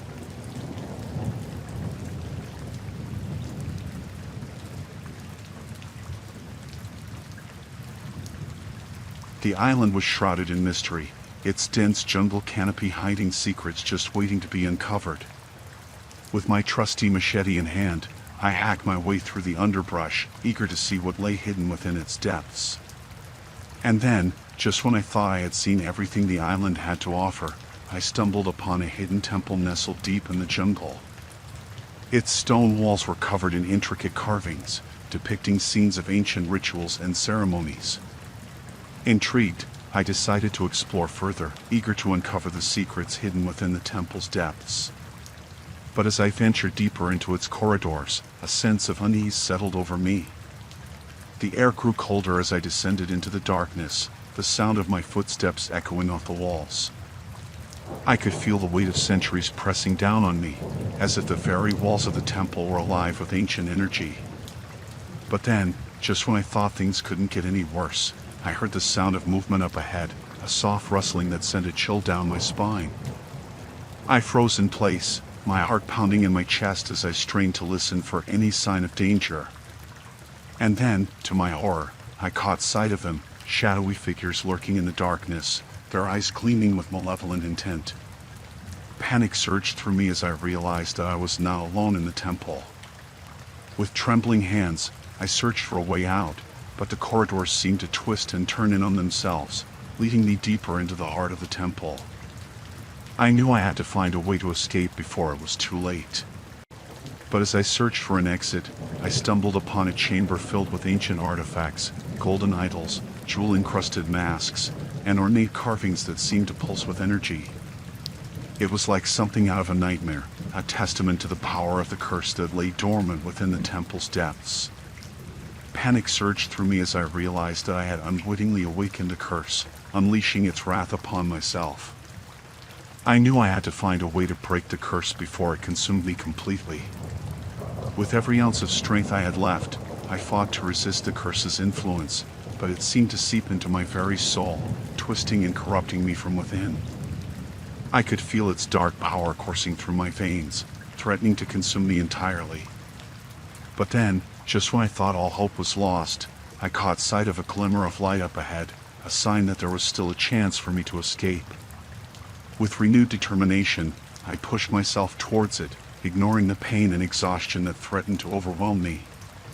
And then, finally, I burst through the surface and into the open air, gasping for breath as I emerged from the depths of the temple. I collapsed onto the ground, exhausted and shaken, but alive.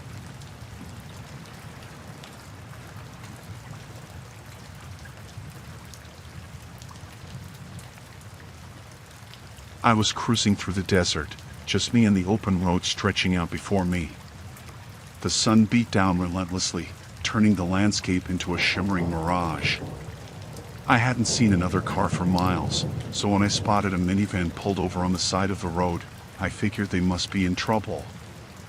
I slowed down and pulled up behind them, rolling down my window to see if they needed help. A man stepped out from the driver's seat, waving me over with a grateful smile. He looked to be in his 40s, with a tired expression and a dusty hat pulled low over his eyes. As I approached, he explained that their minivan had broken down, leaving them stranded in the middle of nowhere. He gestured towards the vehicle, where a woman and 2 children sat waiting in the shade of a nearby rock. Without hesitation, I offered to help. I had a toolbox in the back of my truck, and I figured I could at least take a look and see if I could get their engine running again. The man thanked me profusely, relief evident in his voice. I popped the hood and got to work, tinkering with the engine while the family watched anxiously from the shade. It didn't take long for me to diagnose the problem, a loose wire that had come disconnected. I quickly fixed it and slammed the hood shut, wiping my hands on my jeans. The man was overjoyed, shaking my hand and thanking me again and again. He insisted that I join them for dinner as a way of saying thanks, and though I was hesitant at first, I eventually agreed. After all, it was the least I could do. We piled into their minivan and set off down the road, the sun sinking lower in the sky. As we drove, the man made small talk, asking me about my life and where I was headed. I answered politely, though I couldn't shake the feeling that something was off. We eventually arrived at their home, a rundown farmhouse nestled in the desert. It looked like something out of a horror movie, with peeling paint and broken windows. But I brushed off my unease, chalking it up to nerves. The man led me inside, where the smell of cooking food wafted through the air. The woman and children were waiting for us at the table, their smiles wide and welcoming. But as I took my seat, I couldn't shake the feeling that something was wrong. As we ate, the conversation turned to strange topics, things that didn't make sense in polite company. The man talked about his past, about how he had lost everything and had to start over from scratch. The woman and children sat in silence, their eyes fixed on me with an intensity that sent shivers down my spine. I tried to make excuses and leave, but the man insisted that I stay the night. He said it wasn't safe to drive in the dark, and that I could sleep on the couch until morning. Reluctantly, I agreed, though every fiber of my being screamed at me to get out while I still could. That night, I lay awake on the couch, the sound of the wind howling outside the only thing keeping me company. I couldn't shake the feeling that something was horribly wrong, that I was in danger. And then, in the dead of night, I heard it, the sound of footsteps creeping down the hallway towards me. My heart pounded in my chest as I sat up, straining to listen for any sign of danger. And that's when I saw them, the man, the woman, and the children, standing in the doorway, their eyes gleaming with malice. They were no longer the grateful family I had met on the side of the road. They were something else entirely, something dark and twisted. I knew I had to get out of there, to escape before it was too late. With a surge of adrenaline, I leaped off the couch and bolted for the door, ignoring their shouts and cries behind me. I sprinted through the darkness, the desert stretching out before me like an endless expanse of nothingness. I didn't stop until I reached my truck, panting and gasping for breath. With shaking hands, I fumbled for my keys and started the engine, tearing out of there as fast as I could. I didn't look back as I drove, the fear and adrenaline fueling my every move. And as the farmhouse disappeared in the rearview mirror, I knew that I had narrowly escaped the clutches of something unspeakably evil.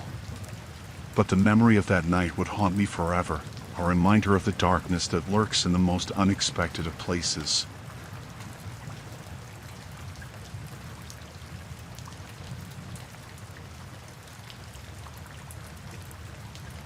I was backpacking through Europe, soaking in the sights and sounds of each new city I visited. But when I reached the mountains, I decided to take a break from civilization and go for a hike. It seemed like a good idea at the time, a chance to reconnect with nature and escape the crowds. I set out early in the morning, following a trail that wound its way through the dense forest. The air was crisp and cool, and the sunlight filtered through the trees in dappled patterns. It was peaceful, almost serene. But as I hiked deeper into the mountains, the trail started to become less defined. Trees crowded in on either side, obscuring my view of the surrounding landscape. I pushed on, confident that I could find my way back if I needed to. But then I made a wrong turn, just a small deviation from the path, but enough to send me off course. I didn't realize it at first, too caught up in the beauty of the forest to notice that I was lost. It wasn't until hours later that I started to panic. The sun was sinking lower in the sky, casting long shadows across the forest floor. I had no idea where I was or which way to go. I tried retracing my steps, but everything looked the same, trees stretching out in every direction, their branches tangled and twisted together. Panic gnawed at my stomach as I realized just how lost I was. I started to walk faster, my heart pounding in my chest. Every rustle of leaves, every snap of a twig sent me spiraling further into fear. I knew I had to find my way back to the trail before it was too late. But the forest seemed to stretch on forever, its depths unfathomable. I stumbled over roots and rocks, my breath coming in ragged gasps. It felt like I was being watched, like there were eyes on me from every direction.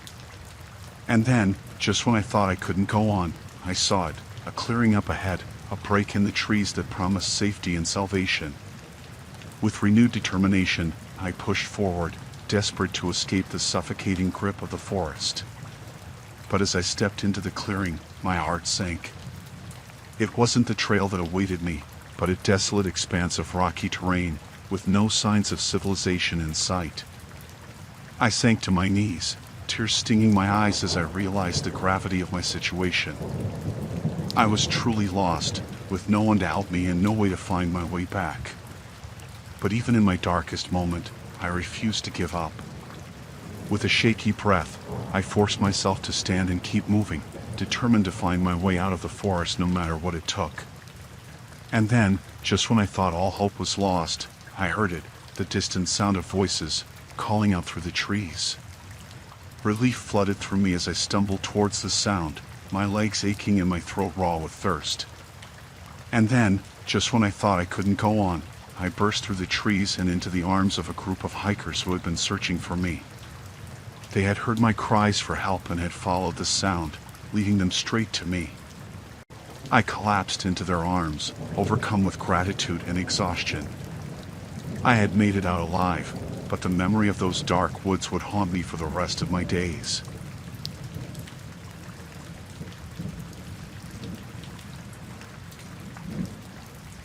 It was a regular night, just me and the flickering glow of the TV in my small townhouse.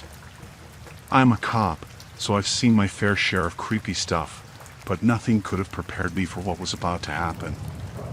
I was just about to settle into bed when the police scanner on my nightstand crackled to life. There was a report of a break-in at my address. My heart pounded in my chest as I grabbed my gun and badge, rushing out the door without a second thought. The drive home felt like an eternity. Every second that passed, my mind raced with possibilities. Who could be breaking into my house? Did they know I was a cop? Were they armed? When I finally pulled up to my townhouse, adrenaline coursing through my veins, I saw that the front door was wide open. I approached cautiously, gun drawn, ready for anything. Inside, The house was dark and quiet. I called out, but there was no response. My heart sank as I realized the intruder could still be here, hiding in the shadows. I flicked on the lights, illuminating the living room. That's when I saw him, a figure standing in the corner, shrouded in darkness. He was wearing a ski mask, his eyes gleaming with malice. Without hesitation, I ordered him to freeze, but he didn't move. Instead, he started to laugh, a chilling sound that sent shivers down my spine. I demanded to know who he was and what he wanted, but he just kept laughing. It was like he was toying with me, enjoying my fear. As I edged closer, gun steady in my hand, the intruder suddenly lunged at me. We grappled on the floor, fighting for control. Adrenaline surged through me as I struggled to overpower him. In the midst of the chaos, I managed to get a good look at his face, and that's when I realized the truth. The intruder wasn't a stranger. He was someone I knew, someone from my past. His eyes bore into mine with a mixture of hatred and madness. He whispered my name, his voice dripping with venom. I couldn't believe it. How had he found me? How had he gotten into my house? The questions swirled in my mind as we continued to struggle. But even as fear threatened to consume me, I refused to give up. With a surge of strength, I managed to pin him down, holding him until backup arrived. When the other officers burst through the door, they found me kneeling on the floor, breathing heavily, my hands still clenched around the intruder's wrists. It was over. The nightmare was finally over. But as I looked into the eyes of the man who had tried to break me, I knew that the terror would linger long after the scars had healed.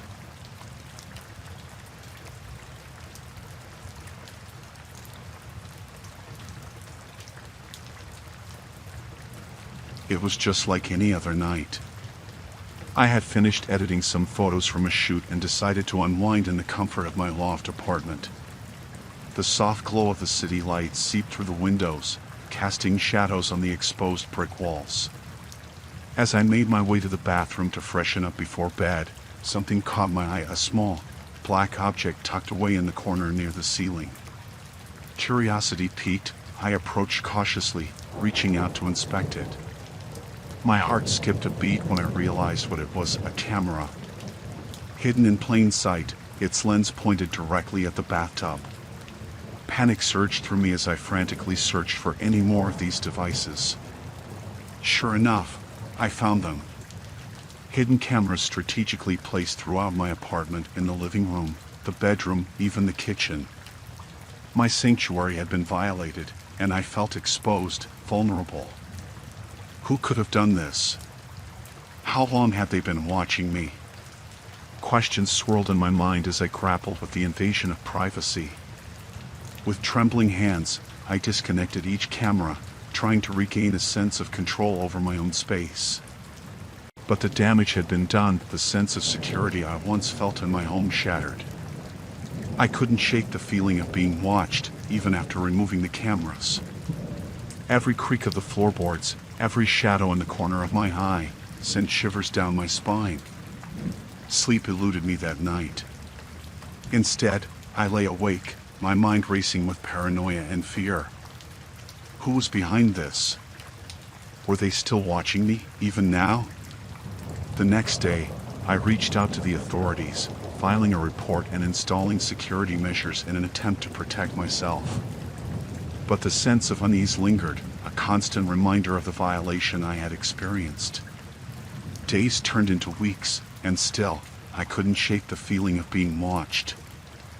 I found myself avoiding certain rooms in my apartment, unable to escape the sense of paranoia that hung in the air like a thick fog. Then, one night, I heard a soft, staticky noise coming from the speakers of my television. I froze, my heart pounding in my chest, as I realized what was happening. Someone was watching me. Through the very devices meant to keep me safe, they were taunting me, reminding me that they were still out there, still watching, still waiting. I felt sick to my stomach as I unplugged the television, cutting off the source of the intrusion. But the damage had been done. The feeling of being violated, of being exposed, lingered like a stain that couldn't be washed away. I tried to go about my life as usual, but the constant fear gnawed at me, eating away at my sense of security. I couldn't relax, couldn't let my guard down, for fear of what might happen if I did. Weeks turned into months, and still, the surveillance continued. I found myself looking over my shoulder everywhere I went, unable to escape the feeling of being watched, even in the most mundane moments of my daily life. Then, one day, I received a package in the mail, a small, nondescript box with no return address. Heart pounding, I hesitantly opened it, revealing a single, ominous message scrawled on a piece of paper inside. "You can't hide from me," it read. "I'm always watching." Terror gripped me as I realized that the nightmare was far from over. Whoever was behind this was still out there, still tormenting me, still waiting for the perfect moment to strike. But I refused to be a victim. With a newfound sense of determination, I reached out to the authorities once again, vowing to put an end to the surveillance once and for all. It wasn't easy, but eventually, with the help of the police, I was able to track down the person responsible. A former acquaintance with a grudge, seeking revenge for some perceived slight. As they were taken away in handcuffs, I felt a sense of relief wash over me. The nightmare was finally over, and I could reclaim my life, my privacy, my sanity. But the scars of the experience would linger long after the cameras were gone, a constant reminder of the darkness that lurked just beyond the edges of my reality.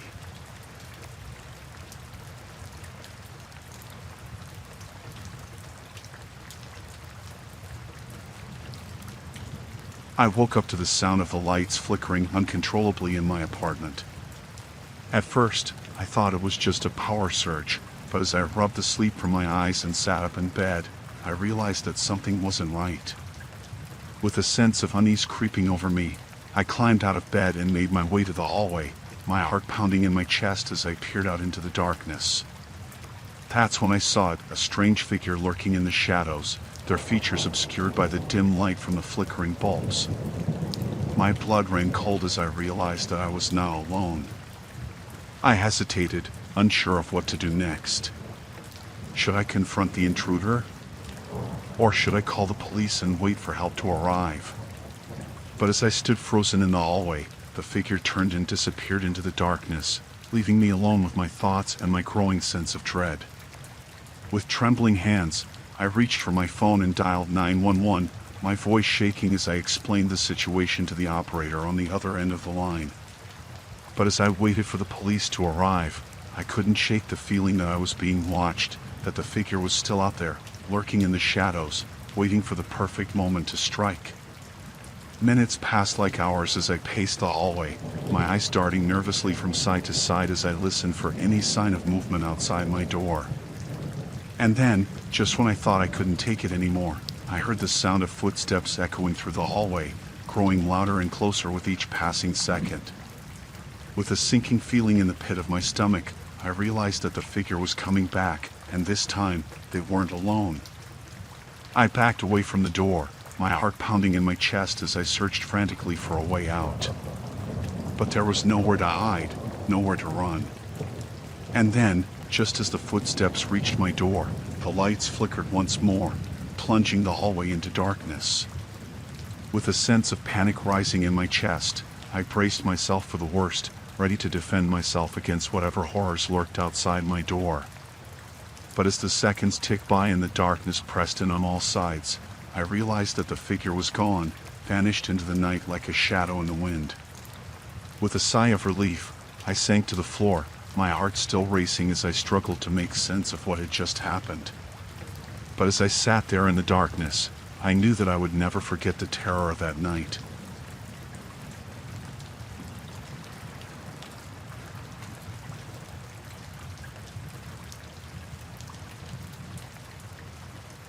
I was out in the Australian outback, seeking adventure and excitement in the rugged wilderness. The vast expanse of desert stretched out before me, and I relished the challenge of exploring its untamed terrain. But as I drove deeper into the heart of the outback, disaster struck. My car sputtered and died, leaving me stranded in the middle of nowhere with no one around for miles. Panic surged through me as I realized the gravity of my situation. The outback was unforgiving, and I knew that I needed to find help fast if I was going to survive. With no other options, I set out on foot, hoping to stumble across a passing traveler or a nearby settlement. But as I trudged through the scorching heat, my thirst grew more intense, and my energy began to wane. Just when I thought I couldn't go on any longer, I spotted a group of figures on the horizon. Relief flooded through me as I stumbled towards them, desperate for assistance. But as I drew closer, my heart sank. The figures were not human, but a pack of feral dingoes, their hungry eyes fixed on me with predatory intensity. Fear gripped me as I realized that I was their prey now, alone and defenseless in the vast emptiness of the outback. With no other choice, I turned and fled, the sound of their snarls echoing in my ears as they gave chase. I ran as fast as I could, my heart pounding in my chest as I raced across the desert, the relentless sun beating down on me from above. But no matter how hard I tried, I couldn't shake the feeling that the dingoes were closing in on me, their hot breath on my heels. With every step, my energy waned, and I knew that I couldn't keep this up much longer. I needed to find shelter, or else I would be at the mercy of the desert and its savage inhabitants. Just when I thought all hope was lost, I spotted a rocky outcrop in the distance. With renewed determination, I pushed myself forward, ignoring the burning pain in my legs as I sprinted towards safety. As I reached the shelter of the rocks, I collapsed to the ground, gasping for breath and praying that the dingoes had lost my scent. But as I lay there, trembling and exhausted, I knew that I couldn't let my guard down for a moment. I huddled in the shadows, listening for any sign of danger as the sun sank below the horizon, casting the desert into darkness. The night was long and filled with terrors, but I dared not close my eyes for fear of what might be lurking in the shadows. As dawn broke, I emerged from my hiding place, weak and shaken but alive. The dingoes were nowhere to be seen, and I knew that I had narrowly escaped what could have been my death.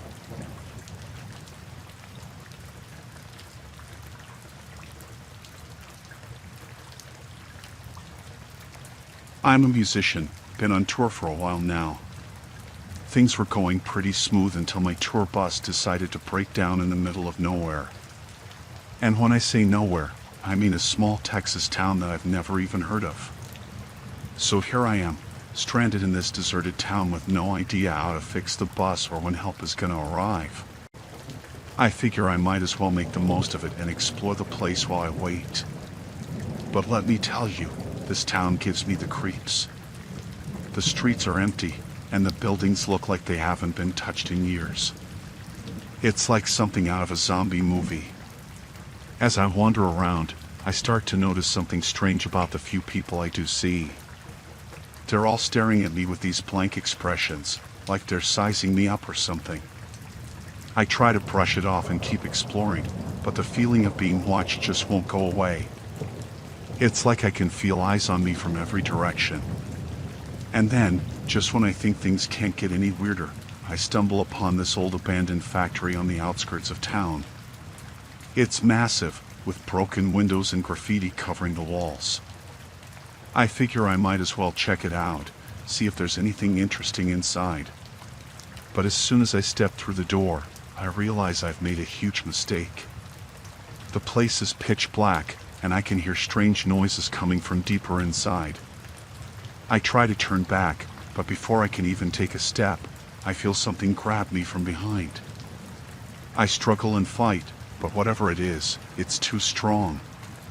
It drags me deeper into the darkness, and I can feel my heart pounding in my chest. I try to call out for help, but my voice is drowned out by the sounds of whatever is in there with me. And then, just when I think I'm done for, I see a glimmer of light up ahead.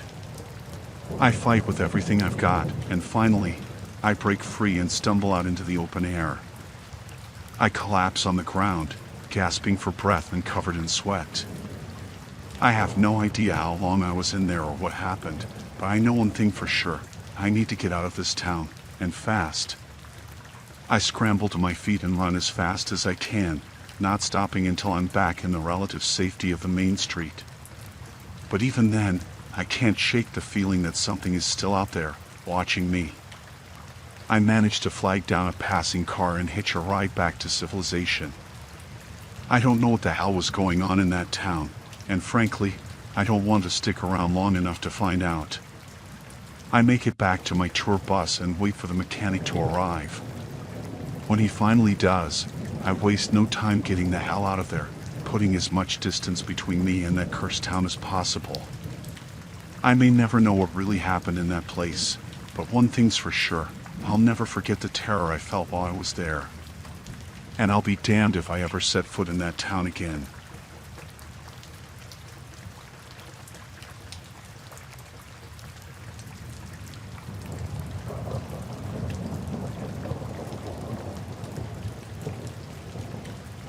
Alright, so here's the deal. I'm a retired detective, right? And I'm just trying to enjoy my retirement by taking a road trip to visit some old friends in the Midwest. Sounds pretty chill, doesn't it? Well, let me tell you, it turned out to be anything but. So, I'm driving along these quiet country roads, enjoying the scenery and reminiscing about the good old days. But then, out of nowhere, I come across this small town that just gives me the creeps. I mean, there's something about the place that feels off, you know? But being the curious guy that I am, I decide to stop and check it out anyway. I mean, what's the harm, right? Well, turns out, that was a big mistake. As soon as I step out of my car, I can feel eyes on me, like I'm being watched. And when I try to strike up a conversation with some of the locals, they clam up real quick, like they've got something to hide. Now, being a retired detective, I've got a nose for trouble, and something about this town just doesn't sit right with me. So, I start asking around, trying to dig up some dirt on what's going on. And let me tell you, what I find out is not pretty. Turns out, this town is crawling with corruption and murder, and the locals are all in on it. I try to keep a low profile, but before I know it, I've stumbled onto something big. Something that could blow the lid off this whole operation. But of course, that's when things start to go south. I start getting followed, threatened, you name it.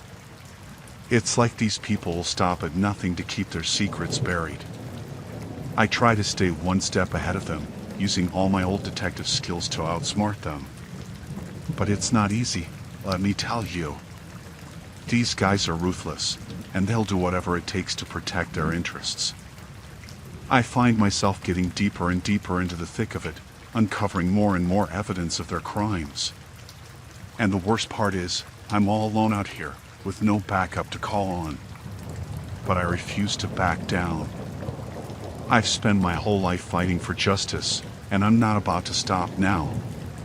So, I keep pushing forward, gathering as much evidence as I can and trying to stay one step ahead of my pursuers. And finally, after what feels like an eternity, I manage to crack the case wide open. I expose the corruption, I bring the murderers to justice, and I finally put an end to the reign of terror that's been plaguing this town. And let me tell you, it feels damn good to know that I made a difference. That I used my skills to uncover the truth and bring closure to the families of the victims. So yeah, maybe my road trip didn't turn out quite like I expected. But in the end, I wouldn't change a thing.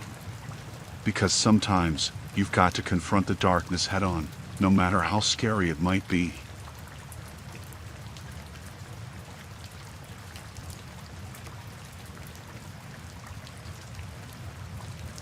It was a typical night shift for me, cruising the streets of the city in my taxi, picking up fares and ferrying them to their destinations. But one fare I picked up that night would change everything. The call came in around midnight, a request for a pickup at a dimly lit street corner on the outskirts of town. I didn't think much of it at the time. After all, late-night pickups were par for the course in my line of work. As I pulled up to the designated location, I saw a figure standing on the sidewalk, their face obscured by the shadows. They approached the taxi and climbed into the back seat without a word, their movements stiff and deliberate. I glanced at them in the rearview mirror, but all I could see was the outline of their silhouette against the darkness. There was something about their presence that made my skin crawl, but I brushed it off as my imagination running wild. "Where to?" I asked, trying to keep my voice steady despite the uneasy feeling in the pit of my stomach. The passenger didn't respond immediately, and for a moment there was only silence in the car.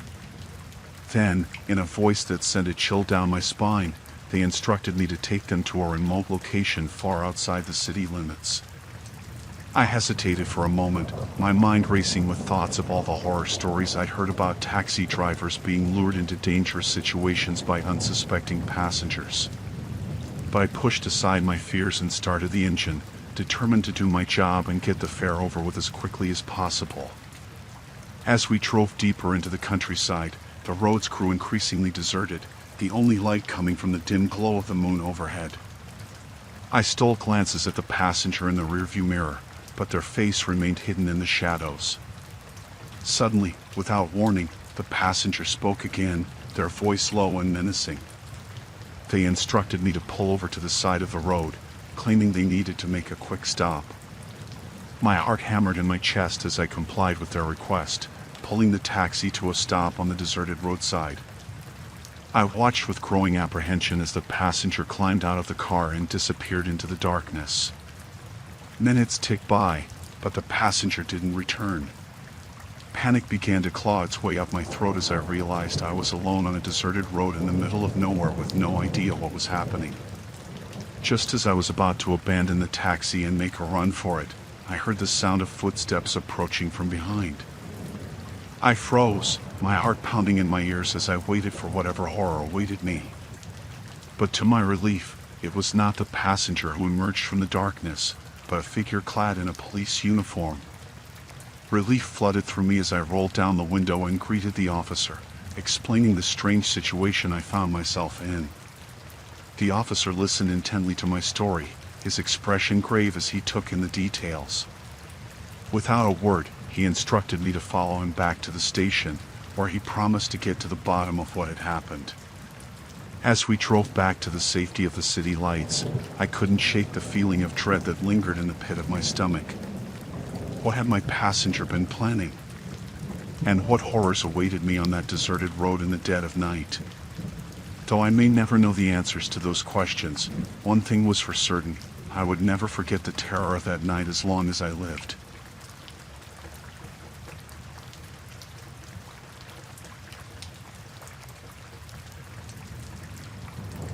I was at home, just chillin' in my suburban house, when I noticed something strange. All the clocks had stopped at exactly 3:33 a.m. I thought it was weird, but I didn't pay it much mind at first. I tried to fix them, but no matter what I did, they wouldn't budge. It was like they were frozen in time. I felt this cold chill run down my spine as I realized something wasn't right. That's when I heard it, whispers echoing through the halls. They were soft at first, like a gentle breeze, but they grew louder and more unsettling with each passing moment. I tried to ignore them, telling myself it was just my imagination playing tricks on me. But I couldn't shake the feeling that there was something evil in my house. I felt like I was being watched, like there were eyes watching me from the shadows. I wanted to run, to get out of there and never look back. But I couldn't move. I was paralyzed with fear. I tried to call for help, but my phone was dead. I felt like I was trapped in this nightmare with no way out. I grabbed a flashlight from the drawer and started searching the house, trying to find any sign of the source of those whispers. But there was no one there. I felt like I was losing my mind, like I was trapped in some kind of twisted reality. I wanted to scream, to run away and never look back. But I couldn't. I was stuck there, alone with those whispers echoing through the halls. I tried to block them out, but they wouldn't go away. They were like a constant reminder of the darkness that lurked within my home. I felt like I was suffocating, like I couldn't breathe. I wanted to get out of there, to escape this nightmare and never look back. But just when I thought I couldn't take it anymore, the whisper stopped. It was like a weight had been lifted off my shoulders, but I knew it wasn't over. I ran out of the house as fast as I could, not stopping until I was far away from there. I didn't care where I went, as long as it was far away from those whispers.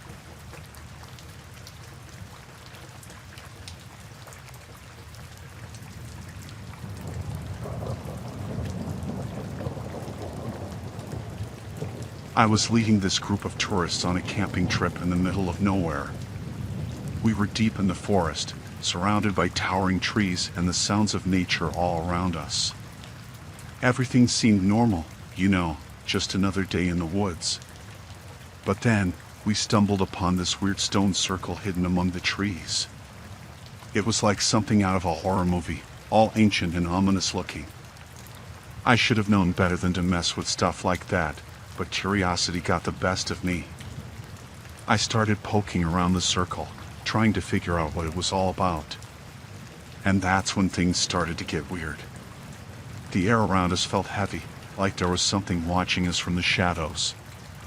Suddenly, one of the tourists let out this blood-curdling scream. I spun around, and that's when I saw it. This thing emerging from the trees. It was like nothing I'd ever seen before, all twisted and monstrous. I tried to grab my flashlight, but my hands were shaking so bad, I could barely hold onto it. The tourists were panicking, screaming and running in every direction. I wanted to run too, but I couldn't leave them behind. I shouted for everyone to stick together, to follow me back to camp. But the thing, it was right on our heels, like it was toying with us, waiting for the perfect moment to strike. We finally made it back to camp, but the thing wasn't done with us yet. It started circling around our campsite, growling and snarling like some kind of wild animal. I knew we were in deep trouble. I tried to keep the tourists calm, but inside, I was freaking out. I didn't know what to do, how to protect them from this thing that seemed unstoppable. But then, I remembered something I'd read in a survival guide once. It said that sometimes, the best defense is a good offense. So, I grabbed the biggest stick I could find and I charged at the thing, screaming like a madman. To my surprise, it worked. The thing hesitated, like it wasn't expecting us to fight back. And in that moment of hesitation, I swung with all my might, striking it right in the face. The thing let out this ear-splitting screech, and then it was gone. Just like that, vanished into thin air.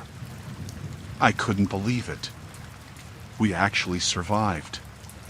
We packed up our stuff and got the hell out of there as fast as we could. I didn't stop running until we were miles away from the cursed stone circle. I don't know what that thing was, or where it came from. But I do know one thing. I'm never going back into those woods again. Not if I can help it.